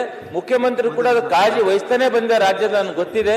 ಆದ್ರೆ 1.5 ವರ್ಷದಲ್ಲಿ 33 ಕೋಟಿ ಕೊಟ್ಟು ಇಲಾಖೆದಾರ ಸುಳ್ಳು ಮಾಹಿತಿ ಹೇಳ್ಯಾರ ಮಾನ್ಯ ಮುಖ್ಯಮಂತ್ರಿಜಿಯವರೇ. ನಾ ವಿನಂತಿ ಮಾಡ್ಕೋತೀನಿ, ಒಂದ್ ನಯಾ ಪೈಸಾ ಕೂಡ ಬೀದರ್ ದಕ್ಷಿಣ ಕ್ಷೇತ್ರಕ್ಕೆ ಕಾಲನಿ ಡೆವಲಪ್ಮೆಂಟ್ CC ರೋಡ್ ಆಗಲಿ, ಹೈಮಾಸ್ ಆಗಲಿ, ನಾಲಿ ಆಗಲಿ, ಇನ್ನಿತರ ಮೂಲಭೂತ ಸೌಕರ್ಯಕ್ಕೆ ನಮ್ದು ಟೋಟಲಿ ಬ್ಯಾಕ್ವರ್ಡ್ ಕ್ಷೇತ್ರ. ನಿನ್ನೆ ಕೂಡ ಉತ್ತರ ಕರ್ನಾಟಕ ಸಮಸ್ಯೆ ಇದೆ. ನಾನು ಮಾನ್ಯ ಅಧ್ಯಕ್ಷರಿಗೆ, ಮುಖ್ಯಮಂತ್ರಿ, ಇಡೀ ಸದನಕ್ಕೆ ನಾನು ಹೇಳಿದ್ದೀನಿ, ಒಂದು ಇಷ್ಟೊಂದು ಅನ್ಡೆವಲಪ್ಡ್ ಇದೆ. ದಯವಿಟ್ಟು ನಾನು ಈ ಸಮಯದಲ್ಲಿ ಕೇಳಕ್ ಇಚ್ಛೆ ಪಡ್ತೀನಿ, 33 ಕೋಟಿ ಇಲ್ಲ, ಒಂದ್ ನಯಾ ಪೈಸಾ ಕೂಡ ಕೊಟ್ಟಿಲ್ಲ. ಇದು ಸುಳ್ಳು ಮಾಹಿತಿ ಅಧಿಕಾರಿಗಳು ಮಾನ್ಯ ಮುಖ್ಯಮಂತ್ರಿ ಕೊಟ್ಟರು ಅಂತ ಹೇಳಕ್ ಇಚ್ಛೆ ಪಡ್ತೀನಿ ನಾನು. Sir please. ತಪ್ಪು ಮಾಹಿತಿ ಕೊಟ್ಟಿದ್ದಾರಂತೆ ಅಧಿಕಾರಿಗಳು. ಇಲ್ಲ, ತಪ್ಪು ಮಾಹಿತಿ ನಾನು ಹಿಂದೆ HK ಪಾಟೀಲ್ರು ನನ್ನ ಪರವಾಗಿ ಉತ್ತರ ಕೊಟ್ಟಿದ್ರು. ಈ ಸಲ ಸರಿಯಾಗಿ ಬಂದಿದೆಯಲ್ಲ ಮಾಹಿತಿ? ಇಲ್ಲ ಸರ್, ₹1 ಇಲ್ಲ ಸರ್ ಇನ್ನ. ಇಲ್ಲ ಮಾನ್ಯ ಅಧ್ಯಕ್ಷರೇ, ಹಳೆದೇ ಹಿಸಾಬ್ ಕೊಟ್ಟಿಲ್ಲ, ಈಗನೂ ಇಲ್ಲ. ಪ್ರಗತಿ ಕಾಲೋನಿಗೆ ಅವರು ಬೆಸ್ತರ್ ಕಮ್ಯುನಿಟಿಯವರು, ಕೋಲಿ ಸಮಾಜದವರಿಗೆ ಮತ್ತೆ ಎಸ್ಟಿ ಕುರುಬ ಎರಡು ಇದ್ದಾರೆ ಸರ್. ಸಮಾಜದವರಿಗೆ ಅಲ್ಲಿ ಪ್ರಗತಿ ಕಾಲೋನಿ ಅಭಿವೃದ್ಧಿ ಪಡಿಸ್ಲಿಕ್ಕೋಸ್ಕರ ದುಡ್ಡು ಬೇಕು ಅಂತ ಇದ್ದಾರೆ. ಮುಂದಿನ ದಿನಗಳಲ್ಲಿ ಅದನ್ನು ಒದಗಿಸ್ಕೊಡ್ತೀವಿ. ಹಿಂದೆ ಕೊಡ್ತೀವಿ ಅಂತ ಹೇಳಿದ್ರೆ ಅದು ಸರಿ ಇಲ್ಲ, ಅದು ಮಾಡಿಕೊಡ್ತಕ್ಕಂಥ ಕೆಲಸ ಮಾಡೋಣ. ಮೊನ್ನೆ ಕೊನೆಯದಾಗಿ ಸರ್, ಮಾನ್ಯ ಮುಖ್ಯ ವಿನಂತಿ ಮಾಡಬೇಕು. ಯಾಕೆ ವಾಲ್ಮೀಕಿ ನಿಗಮದಲ್ಲಿ ಸುಮಾರು ನಮ್ಮ ಕ್ಷೇತ್ರ 65,000 ಅಂದೆ.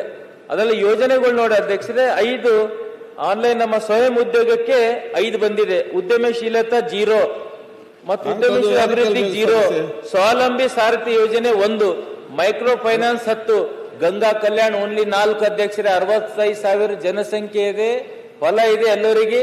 5 ಗಂಗಾ ಕಲ್ಯಾಣ್ ಅಪ್ಲಿಕೇಶನ್ ಬಂದಿದೆ. 400-500 ನಮ್ಮ ಹತ್ರ ಲಾಟ್ರಿ ಮಾಡ್ಬೇಕಾ, ಯಾರಿಗೆ ಕೊಡ್ಬೇಕಾ? ಬಹಳ ಇಲ್ಲ, ಎಲ್ಲಾ ಶಾಸಕರಿಗೆ ಇದು ಕಷ್ಟ ಇದೆ. ವಾಲ್ಮೀಕಿ ನಿಗಮ್ಲಿಂದು ದುಡ್ಡು ವಾಲ್ಮೀಕಿ ನಿಗಮ್ ಏನಾಗಿದೆ ನಾನು ಹೇಳಕ್ ಇಚ್ಛೆ ಪಡಲ್ಲ ಅಧ್ಯಕ್ಷರೇ. ಅದು ರಾಜ್ಯ ಗೊತ್ತಿದೆ. ಸದನದಲ್ಲಿ ಉತ್ತರ ಕೊಟ್ಟು, ಅದು ಮಂತ್ರಿಗಳು, ಗೌರವಾನ್ವಿತ ಮಂತ್ರಿಗಳು ಸದನದಲ್ಲಿ ಉತ್ತರ ಕೊಟ್ಟ ಮೇಲೆ ನೀವು ಅದು ಕ್ರಮ ಆಗ್ಬೇಕಲ್ಲ. ತಪ್ಪು ಸದನಕ್ಕೆ, ಇಡೀ ಸದನಕ್ಕೆ ಅಗೌರವ ಆದಂಗೆ. ಇಡೀ ರಾಜ್ಯ ಕೇಳಿರೋದು ಅದು. ಇಲ್ಲ ಸರ್, ದಾಖಲೆಗಳು ನನ್ನ ಹತ್ರ ತಂದು ತೋರಿಸ್ತು ಸರ್. ಅವರು ದಾಖಲೆಗಳು ನನ್ನ ಹತ್ರ ತಂದು ತೋರಿಸ್ತರು. ಇವತ್ತಿಂದ ಅಲ್ಲ, ಅವತ್ತು 3 ತಿಂಗಳಿಂದ ಹೇಳ್ತಾ ಇದ್ದಾರೆ ಅವ್ರು ನನ್ಗೆ, ಈ ತರ ಆಗಿದೆ. ಹೇಳ್ರಿ, ತಪ್ಪು ತಾನೆ ಸರ್? ತಪ್ಪಿದ್ರೆ ತಪ್ಪು ಅಂತ ಹೇಳ್ಬಿಡಿ, ಮುಂದೆ ನೀವು ಮಾತ್ರ ಇಟ್ಕೊಂತೀರೋ, ಆಮೇಲೆ ಗೊತ್ಬಿಡೋಣ. ಕಾಲೋನಿಗೆ ಇಡೀ ರಾಜ್ಯಕ್ಕೆ ಕೊಟ್ಟಿರ್ತಕ್ಕಂಥದ್ದು 33 ಕೋಟಿ ಅಂತ ಹೇಳಿರೋದು. ನಾಟ್ ಟು ಅವರ ದಕ್ಷಿಣ ಕ್ಷೇತ್ರಕ್ಕಲ್ಲ, ಬೀದರ್ನ ದಕ್ಷಿಣ ಕ್ಷೇತ್ರಕ್ಕಲ್ಲ, ಇಡೀ ರಾಜ್ಯಕ್ಕೆ 33 ಕೋಟಿ ಅಂತ ಹೇಳಿದ್ದಾರೆ. ಅವ್ರ ಕ್ಷೇತ್ರಕ್ಕೆ ಎಷ್ಟು ದುಡ್ಡು ಬಂದಿದೆ ಅಂತಕ್ಕಂಥದ್ದನ್ನ ಈ ವರ್ಷ ಕೊಟ್ಟಿಲ್ಲ ಹೇಳ್ತಾ ಇದ್ದಾರೆ. ಪ್ರಗತಿ ಪರಿಶಿಷ್ಟ ಪಂಗಡ ಹೆಚ್ಚಿನ ಸಂಖ್ಯೆಯಲ್ಲಿ ಕುರುಬರು ಇದ್ದಾರೆ, ಕೋಲಿ ಸಮಾಜದವರು ಇದ್ದಾರೆ, ಅವ್ರಿಗೆ ಹೆಚ್ಚು ಕೊಡಬೇಕು ಅಂತಕ್ಕಂಥ ಹೇಳ್ತಾ ಇದ್ದಾರೆ. ಅದನ್ನ ಕೊಡ್ತಕ್ಕಂಥದ್ದು ಮುಂದಿನ ವರ್ಷ ಕೊಡ್ತಕ್ಕಂಥ ಕೆಲಸ ಮಾಡ್ತೀವಿ. ಮುಂದೆ ಈ ವರ್ಷನೂ ಕೂಡ ಕೊಡ್ತೀವಿ. ಅದೇ ಇದು ಯೋಜನೆಗಳು ಗಂಗಾ ಕಲ್ಯಾಣ ಎಲ್ಲ ಹೆಚ್ಚು ಮಾಡಿ ಸರ್. ಮಾನ್ಯ ಹೆಚ್ಚು ಮಾಡ್ಕೊಡ್ತಕ್ಕಂಥ ಕೆಲಸ ಮಾಡೋಣ. ಡಾಕ್ಟರ್ ಭರತ್ ಶೆಟ್ಟಿ. ಚುಕ್ಕೆ ಗುರುತಿನ ಪ್ರಶ್ನೆ 1350 ಮಾನ್ಯ ಮುಖ್ಯಮಂತ್ರಿ ಅವರ ಹತ್ರ ಕೇಳಿದ್ದೇನೆ.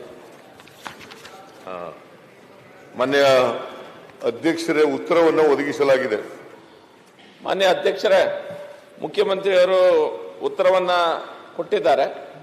ನಮ್ಮಲ್ಲಿ ಈಗ ಕ್ರೀಡಾ ಇಲಾಖೆಯಲ್ಲಿ ಸ್ಪೋರ್ಟ್ಸ್ ಮ್ಯಾನ್ ಅಥ್ಲೀಟ್ಸ್ಗೆ ನಾವು ಎಷ್ಟು ಭತ್ಯೆಗಳನ್ನು ಕೊಡ್ತೇವೆ, ಎಷ್ಟು ಸಹಾಯವನ್ನು ಮಾಡ್ತೇವೆ ಅನ್ನುವಂಥ ಪಟ್ಟಿಯನ್ನು ಕೊಟ್ಟಿದ್ದಾರೆ. ಈ ಪಟ್ಟಿ ಹಿಂದೆಂದ ಸಹ ಅದೇ ರೀತಿಯಲ್ಲಿ ಇದೆ. ಅಂದ್ರೆ ಇದೀಗ ಏನು ನಾವು ಭತ್ಯೆಯನ್ನು ಕೊಡ್ತಾ ಇದ್ದೇವೆ ಮುಖ್ಯಮಂತ್ರಿಗಳೇ, ಇದನ್ನ ಸ್ವಲ್ಪ ಅಪ್ಗ್ರೇಡ್ ಮಾಡಬೇಕಂತ ಅಗತ್ಯ ಇದೆ. ಯಾಕಂತಂದ್ರೆ ಒಂದು ಈ ಕ್ರೀಡಾ ಸಲಕರಣೆಗಳನ್ನು ಏನು ತಗೊಳ್ತಾ ಇದ್ದೇವೆ ಮತ್ತು ಪೌಷ್ಟಿಕಾಂಶದ ಏನು ಅಗತ್ಯತೆ ಈ ಕ್ರೀಡಾಪಟುಗಳಿಗೆ ಇರ್ತದೆ, ಅದರದ್ದೆಲ್ಲದೂ ರೇಟ್ ಜಾಸ್ತಿ ಆಗಿದೆ. ಅದಾದ ನಂತರ ನಾವು ಯಾರು ಮೆಡಲ್ ಅನ್ನ ಗೆಲ್ತಾರೆ, ಯಾರು ಬೇರೆ ಬೇರೆ ನ್ಯಾಷನಲ್, ಇಂಟರ್ನ್ಯಾಷನಲ್ ಮತ್ತು ಸ್ಟೇಟ್ ಲೆವೆಲ್ ಕಾಂಪಿಟೇಷನ್ಸ್ ಅಲ್ಲಿ ವಿಜಯಿ ಆಗ್ತಾರೆ, ಅವರಿಗೆ ನಾವು ಒಂದು ಫಂಡ್ ಅನ್ನು ಕೊಡುವಂತ ವ್ಯವಸ್ಥೆ ಇದೆ.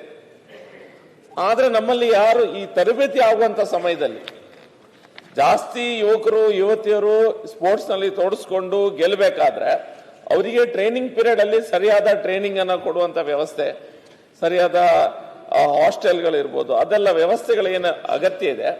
ಎಲ್ಲೋ ಒಂದ್ ಕಡೆ ಅದು ಕಮ್ಮಿ ಆಗ್ತಾ ಇದೆ. ಆ ಸರ್ಕಾರ ಈ ಸರ್ಕಾರ ಅಂತ ಹೇಳ್ತಾ ಇಲ್ಲ ನಾನು, ಅದ್ರ ಬಗ್ಗೆ ಸ್ವಲ್ಪ ಗಮನ ಹರಿಸಬೇಕಾದ ಅವಶ್ಯಕತೆ ಖಂಡಿತ ಇದೆ. ಯಾಕಂದ್ರೆ ದೊಡ್ಡ ಸಂಖ್ಯೆಯಲ್ಲಿ ಪ್ರತಿಭಾನ್ವಿತ ಕ್ರೀಡಾಪಟುಗಳು ನಮ್ಮಲ್ಲಿದ್ದಾರೆ.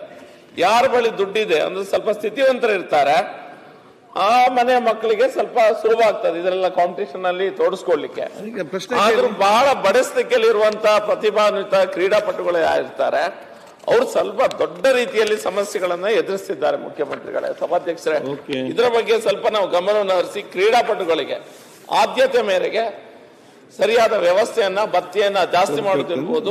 ಫಾರ್ ಎಕ್ಸಾಂಪಲ್ ಅವರು ಟ್ರಾವೆಲ್ ಮಾಡುವಾಗ ಸೆಕೆಂಡ್ ಕ್ಲಾಸ್ ಟ್ರೈನ್ ಇದನ್ನ ನಾವು ಕೊಡ್ತಾ ಇದ್ದೇವೆ. ಎಕ್ಸಾಂಪಲ್ ತುಂಬಾ ಇದೆ ವಿಷಯಗಳು. ಅಲ್ಲ, ಅದಕ್ಕೆ ನಿಮ್ಮ ಪ್ರಶ್ನೆಯಲ್ಲಿ ಸಜೆಷನ್ ಕೊಡಿ. ಆ ಸಜೆಷನ್ ಅಂದ್ರೆ ಇನ್ನು ಅದನ್ನೆಲ್ಲ ಅಪ್ಗ್ರೇಡ್ ಮಾಡಬೇಕು. ಅವ್ರಿಗೆ ಒಳ್ಳೆ ರೀತಿಯ ವ್ಯವಸ್ಥೆ ಮತ್ತು ಜಾಸ್ತಿ ಟ್ರೈನಿಂಗ್ ಕೊಡುವಂತ ವ್ಯವಸ್ಥೆ. ಟ್ರೈನಿಂಗ್ ಕೊಡುವಂತ ಸಮಯದಲ್ಲಿ ಅವರಿಗೆ ನಾವು ಜಾಸ್ತಿ ಪ್ರೋತ್ಸಾಹವನ್ನು ಕೊಟ್ಟು ವ್ಯವಸ್ಥೆಯನ್ನು ಮಾಡಿದ್ರೆ ಜಾಸ್ತಿ ಮಕ್ಕಳು, ಜಾಸ್ತಿ ಯುವಕರು ಯುವತಿಯರು ಮೆಡಲ್ಸ್ ಅನ್ನ ವಿನ್ ಆಗ್ಲಿಕ್ಕೆ ಸಾಧ್ಯತೆ ಇರ್ತದೆ.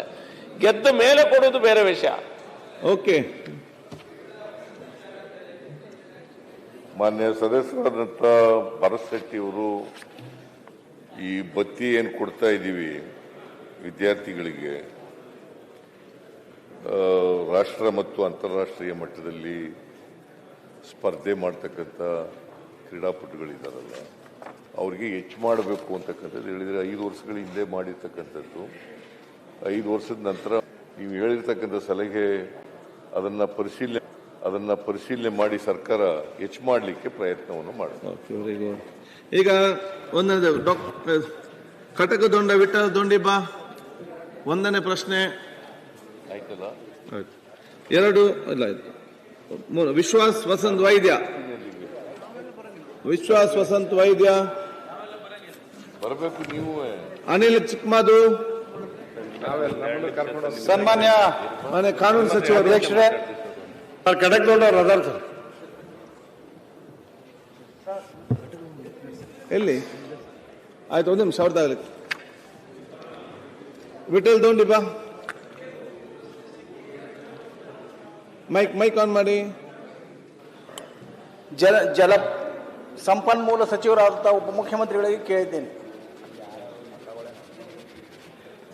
ಅಧ್ಯಕ್ಷರೇ, ಗೌರವಾನ್ವಿತ ಸದಸ್ಯರಿಗೆ ಉತ್ತರ ಒದಗಿಸಿಕೊಟ್ಟಿದ್ದೇವೆ. ಅಧ್ಯಕ್ಷರೇ, ಸದರಿ ಯೋಜನೆಯನ್ನ ನೀವು ಯಾವಾಗ ಮುಗಿಸ್ತೀರಿ ಅಂತ ಕೇಳಿದ್ರೆ ಅವರು ಉತ್ತರ ಕೊಟ್ಟಿದ್ದಾರೆ. ಈಗಾಗಲೇ 3 ಹಂತದಲ್ಲಿ ಈ ಯೋಜನೆಯನ್ನ ಸಂಪೂರ್ಣ ಆಗಿದೆ ಅಂತ ಹೇಳಿ. ಆದರೆ 500 ಕೋಟಿ ರೂಪಾಯಿಯ ಒಂದು ಯೋಜನೆ ಏತ ನೀರಾವರಿ, ಚರ್ಚಾಣ ಏತ ನೀರಾವರಿ, ಅತ್ಯಂತ ಹಿಂದುಳಿದಂತಹ ಪ್ರದೇಶದ ಚರ್ಚಾಣ್ ತಾಲೂಕು ಸರ್. ಅಂತಹ ತಾಲೂಕಿಗೆ ಕುಡಿಯುವ ನೀರಿಗಾಗಿ ಬಹಳ ತಾತ್ಸಾರ ಇದೆ. ಆದಷ್ಟು ಬೇಗನೆ ಈ ಏತ ನೀರಾವರಿ ಪ್ರಾರಂಭಿಸಬೇಕು ಮತ್ತು ಪ್ರಾರಂಭಿಸುವುದಕ್ಕಿಂತ ಮುಂಚೆ ಇದರಲ್ಲಿ ಸ್ಕಾಡಾ ತಂತ್ರಜ್ಞಾನವನ್ನು ಅಳವಡಿಸಿಕೊಂಡಿದ್ದಾರೆ. ತುಂಬಾ ಮಹತ್ವದ ತಂತ್ರಜ್ಞಾನ ಇದಾಗಿದೆ. ಅದಕ್ಕೆ ಸ್ಕಾಡಾ ಪೂರಕವಾಗಿ ಈ ಯೋಜನೆ ಜಾರಿಯಾಗಿದೆ. ಸ್ಕಾಡಾಕ್ಕೆ ಸುಮಾರು 45 ಕೋಟಿ ರೂಪಾಯಿಗಳ ಅವಶ್ಯಕತೆ ಇದೆ. ಆ 45 ಕೋಟಿ ರೂಪಾಯಿಗಳನ್ನ ತಕ್ಷಣದಲ್ಲಿ ನೀಡಿ ತಾವು ತಕ್ಷಣ ಸನ್ಮಾನ್ಯ ಶ್ರೀ ಸರ್ಕಾರದ ಮುಖ್ಯಮಂತ್ರಿಗಳು, ಉಪಮುಖ್ಯಮಂತ್ರಿಗಳು ಈ ಯೋಜನೆಯನ್ನ ಪ್ರಾರಂಭಿಸಬೇಕಂತ ವಿನಂತಿಸಿ ನಾನು ವಿನಂತಿಸುತ್ತೇನೆ.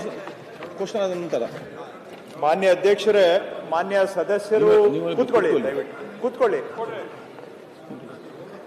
ಈಗ ಪ್ರಾಯೋಗಿಕವಾಗಿ ಆಗಸ್ಟ್ ತಿಂಗಳಲ್ಲಿ ಚಾಲನೆ ಆಗಿದೆ.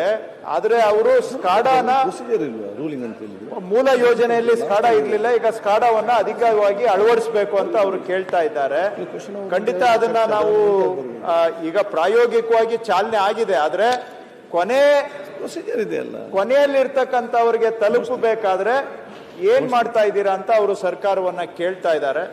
ಈಗ 3 ಹಂತಗಳಲ್ಲಿ ಕಾಮಗಾರಿಯನ್ನ ನಾವು ಮಾಡ್ತಾ ಇರುವಂತಹದ್ದು. ಕೊನೆ ಹಂತದಲ್ಲಿ ಅವ್ರು ಹೇಳಿರುವಂತಹ ಸಲಹೆಯನ್ನು ಕೂಡ ಖಂಡಿತವಾಗಿ ಗಮನದಲ್ಲಿಟ್ಕೊಂಡು ಮುಂದಿನ ತೀರ್ಮಾನ ಮಾಡ್ತೇವೆ ಅಧ್ಯಕ್ಷರೇ.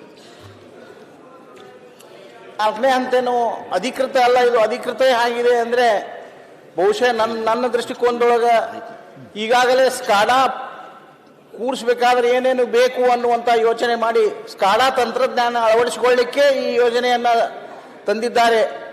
ಅದಕ್ಕೆ ಅತ್ಯಂತ ಹಿಂದುಳಿದ ಕುಡಿಯ ನೀರಿನ ತಾತ್ಸಾರ ಇರುವಂತಹ ಈ ತಾಲೂಕಿಗೆ ತಾವು ನಿಶ್ಚಿತವಾಗಿಯೂ ಕೆಲವು ದಿವಸದಲ್ಲಿ ಆ ಸ್ಕಾಡಾ ಕುಂಡಿಸ್ಬೇಕಾದ್ರೆ 3 ತಿಂಗಳು ಬೇಕು ಸರ್ ಅವರು ತಂತ್ರಜ್ಞಾನದಿಂದ.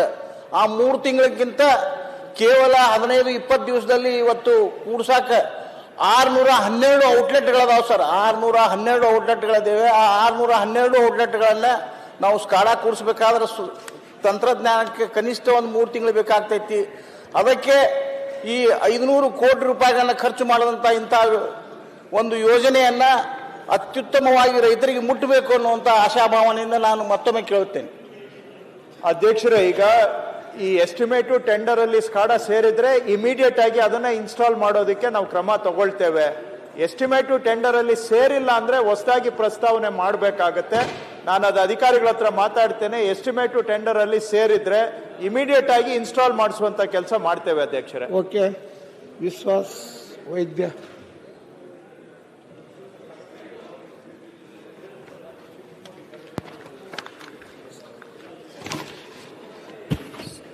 ಮಾನ್ಯ ಸಭಾಧ್ಯಕ್ಷರೇ, ನನ್ನ ಪ್ರಶ್ನೆ ಸಂಖ್ಯೆ 2067 ಮಾನ್ಯ ಉಪಮುಖ್ಯಮಂತ್ರಿಗಳು ಭಾರಿ ನೀರಾವರಿ ಸಚಿವರಲ್ಲಿ ಕೇಳಬಯಸ್ತೇನೆ. ಮಾನ್ಯ ಅಧ್ಯಕ್ಷರೇ, ಗೌರವಾನ್ವಿತ ಸದಸ್ಯರಿಗೆ ಉತ್ತರ ಒದಗಿಸಿಕೊಟ್ಟಿದ್ದೇವೆ ಸರ್ಕಾರದಿಂದ. ಮಾನ್ಯ ಸಭಾಧ್ಯಕ್ಷರೇ ಉತ್ತರವನ್ನು ಒದಗಿಸಿದ್ದಾರೆ. ನಮ್ಮ ಸವದತ್ತಿ ಯಲಹಂಕ ಮತಕ್ಷೇತ್ರದಲ್ಲಿ 1970ರಲ್ಲಿ ಮಲ್ಲಪ್ರಭಾ ಅಣೆಕಟ್ಟು ಸ್ಥಾಪನೆಯಾಗಿದ್ದು, 1978ರಲ್ಲಿ ರೇಣುಕಾ, ಕಟಮಳ್ಳಿ ಮತ್ತು ಯರಗಟ್ಟಿ ಲಿಫ್ಟ್ ಇರಿಗೇಷನ್ ಏತ ನೀರಾವರಿಗಳನ್ನ 3 ಸ್ಥಾಪನೆಯಾಗಿದ್ದು, ಸುಮಾರು 46 ವರ್ಷಗಳಿಂದ ಅದೇ ಹಳೆ ಪಂಪ್ಸೆಟ್ಗಳು, ಯಂತ್ರೋಪಕರಣಗಳು ಮತ್ತೆ ರೈಸಿಂಗ್ ಮೇಲ್ಮೇಲೆ ನಡೀತಾ ಇರೋದ್ರಿಂದ ನಮಗೆ ರೈತ ಸಮರ್ಪಕವಾಗಿ ನೀರನ್ನು ಕೊಡಲಿಕ್ಕೆ ಬಹಳಷ್ಟು ತೊಂದರೆ ಆಗ್ತಾ ಇದೆ. ಯಾವುದೇ ಒಂದು ಅದರಿಂದ ಸ್ಪೇರ್ ಪಾರ್ಟ್ಸ್ಗಳಾಗಿರ್ಬೋದು ಅಥವಾ ಟ್ರಾನ್ಸ್ಫಾರ್ಮರ್ಗಳಾಗಿರ್ಬೋದು, ಅದರ ಡಿಸೈನ್ಸ್ ಪಾರ್ಟ್ಸ್ ಯಾವುದೂ ಈಗ ದೊರಕ್ತಾ ಇಲ್ಲ. ಹೀಗಾಗಿ ಬಹಳಷ್ಟು ಈಗ ಒಂದು 6 ಪಂಪ್ಸೆಟ್ಗಳಲ್ಲಿ ಒಂದೇ ಒಂದು ಪಂಪ್ಸೆಟ್ ಕೂಡ ಚಾಲೂ ಇಲ್ಲ. ಲೀಕೇಜ್ನಿಂದ ಮಲಪ್ರಭಾ ನದಿ ತುಂಬಿ ಹರಿತಾ ಇದ್ರು ಕೂಡ ಅಲ್ಲಿರ್ತಕ್ಕಂಥ ರೈತರಿಗೆ ಪೂರಕವಾಗಿ ನೀರು ಕೊಡೋಕ್ಕಾಗ್ತಾ ಇಲ್ಲ ಮಾನ್ಯ ಸಭಾಧ್ಯಕ್ಷರೇ. ಹೀಗಾಗಿ ಇದನ್ನು ಬಹಳಷ್ಟು ಗಂಭೀರ ಸಮಸ್ಯೆ ಅಂತ ಪರಿಗಣಿಸಿ ನಾಳೆ ನಡೆಯುವಂಥ ಈ ಒಂದು KNNL ಬೋರ್ಡ್ನಲ್ಲಿ ಇದನ್ನು ಪಾಸ್ ಮಾಡಿ ಆ ಭಾಗದಲ್ಲಿರ್ತಕ್ಕಂಥ ರೈತರಿಗೆ ನೀರು ಒದಗಿಸುವಂಥ ಕೆಲಸವನ್ನು ದಯವಿಟ್ಟು ತಾವು ತಮ್ಮ ಮುಖಾಂತರ ನಾನು ಸಚಿವರಲ್ಲಿ ಮನವಿಯನ್ನು ಮಾಡ್ತೇನೆ. ಅಧ್ಯಕ್ಷರೇ, ಸಚಿವರು. ಮಾನ್ಯ ಅಧ್ಯಕ್ಷರೇ, ಈ ಸವದತ್ತಿ ತಾಲೂಕು ಬರುವಂತಹ ಸುಮಾರು 8 ಏತ ನೀರಾವರಿ ಯೋಜನೆಗಳನ್ನು ಈಗಾಗಲೇ 150 ಕೋಟಿ ವೆಚ್ಚದಲ್ಲಿ ಪುನಶ್ಚೇತನ ಮಾಡಿದೆ.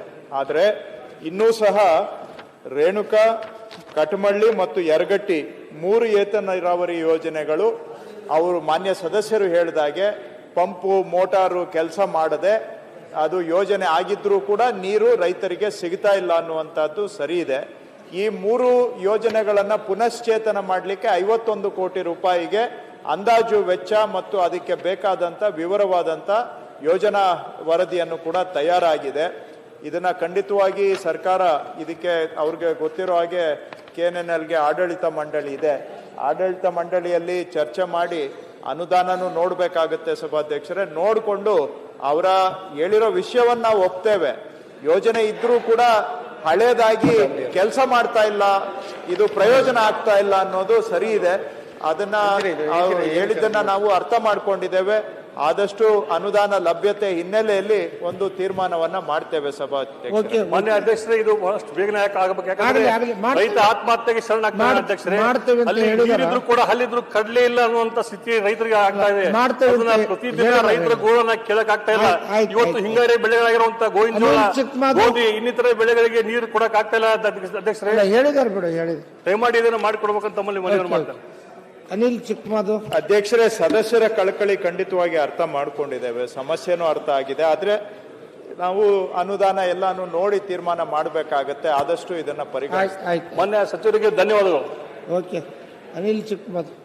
ಸನ್ಮಾನ್ಯ ಅಧ್ಯಕ್ಷರೇ, ಚುಕ್ಕಿ ಗುರುತಿನ ಪ್ರಶ್ನೆ ಸಂಖ್ಯೆ 1405ನೆಯ ಮಾನ್ಯ ಕಾನೂನು, ನ್ಯಾಯ, ಮಾನವನ ಹಕ್ಕುಗಳು, ಸಂಸದೀಯ ವ್ಯವಹಾರಗಳ ಶಾಸನ ರಚನಾ ಹಾಗೂ ಪ್ರವಾಸೋದ್ಯಮ ಸಚಿವರನ್ನ ಕೇಳಲು ಬಯಸ್ತೀನಿ. ಸನ್ಮಾನ್ಯ ಅಧ್ಯಕ್ಷರೇ, ಉತ್ತರವನ್ನು ಒದಗಿಸಿದ್ದೇನೆ. ಸನ್ಮಾನ್ಯ ಅಧ್ಯಕ್ಷರೇ, ಉತ್ತರವನ್ನು ಕೊಟ್ಟಿದ್ದಾರೆ.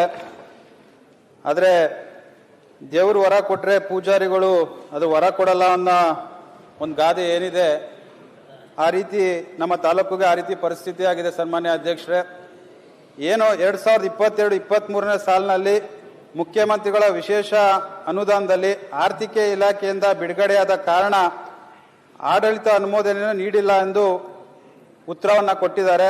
ಆದರೆ ಆರ್ಥಿಕ ಇಲಾಖೆಯಿಂದ ಟಿಪ್ಪಣಿಯಲ್ಲಿ 15 ದಿವಸದ ಒಳಗಡೆ ಕಾಮಗಾರಿಕೆಯನ್ನು ಆಡಳಿತಾತ್ಮಕ ಅನುಮೋದನೆ ನೀಡಿ ಕಾಮಗಾರಿಕೆಯನ್ನು ಅನುಷ್ಠಾನಗೊಳಿಸಿ ನಂತರ ಬಿಲ್ ಪಾವತಿ ಹಣವನ್ನು ಬಿಡುಗಡೆ ಮಾಡಲು ಪ್ರಸ್ತಾವನೆಯನ್ನು ಸಲ್ಲಿಸಿ ಸ್ಪಷ್ಟವಾಗಿ ತಿಳಿಸಿದ್ದಾರೆ. ಅಧ್ಯಕ್ಷರೇ, ಈ ರೀತಿ ಟಿಪ್ಪಣಿಯ ಆಧಾರದ ಮೇಲೆ ಇತರ ಇಲಾಖೆಯ ಮುಖ್ಯಮಂತ್ರಿಗಳು ವಿಶೇಷ ಅನುದಾನೆಯಲ್ಲಿ ಪ್ರಶ್ನಿಸತಕ್ಕಂಥ ಕಾಮಗಾರಿಕೆಯನ್ನು ಅನುಷ್ಠಾನಗೊಳಿಸಿ ಪೂರ್ಣಗೊಳಿಸಲಾಗಿದೆ. ಅಧ್ಯಕ್ಷರೇ, ಆದರೆ ನನ್ನ ಒಂದು ಪ್ರಶ್ನೆ ಇಷ್ಟೇ, ಅಂದಿನದಲ್ಲಿ 22-23ನೇ ಸಾಲಿನಲ್ಲಿ 25 ಕೋಟಿ ರೂಪಾಯಿ ವಿಶೇಷ ಅನುದಾನದಲ್ಲಿ ಮುಖ್ಯಮಂತ್ರಿಗಳು ಅನುದಾನವನ್ನು ಬಿಡುಗಡೆ ಮಾಡಿಕೊಟ್ಟಿದ್ರು. ಆಗ ಆಲ್ರೆಡಿ 22.5 ಕೋಟಿಯಷ್ಟು ಕೆಲಸಗಳು ಪೂರ್ಣಗೊಂಡಿದೆ. ಅದು ಈ ಇಲಾಖೆಯಲ್ಲಿ 2.5 ಕೋಟಿ ರೂಪಾಯಿ ಅನುದಾನವನ್ನು ಕೊಡೋಕ್ಕೆ ಆರ್ಥಿಕ ಇಲಾಖೆಯಿಂದ ಅಡ್ಮಿನಿಸ್ಟ್ರೇಷನ್ ಅಪ್ರೂವಲ್ ಕೊಟ್ಟರೂ ಕೂಡ ನಮ್ಮ ಪ್ರವಾಸೋದ್ಯಮ ಇಲಾಖೆಯಲ್ಲಿ ADM ಅಪ್ರೂವಲ್ ಕೂಡ ಕೊಡ್ತಾ ಇಲ್ಲ ಅಧ್ಯಕ್ಷರೇ. ನನ್ನ ಒಂದು ಬೇಡಿಕೆ ಇಷ್ಟೇನೆ, ಏನು ಕಾಮಗಾರಿಕೆ ಆಡಳಿತ ಅನುಮೋದನೆಯನ್ನು ನೀಡಿ ಅಭಿವೃದ್ಧಿ ಕಾಮಗಾರಿ. ಹೆಚ್ಚಿನ ವಿಡಿಯೋಗಳಿಗೆ ಪ್ರತಿಧ್ವನಿ ಯೂಟ್ಯೂಬ್ ಚಾನೆಲ್ ಸಬ್ಸ್ಕ್ರೈಬ್ ಮಾಡಿ, ಬೆಲ್ ಐಕಾನ್ ಕ್ಲಿಕ್ ಮಾಡಿ.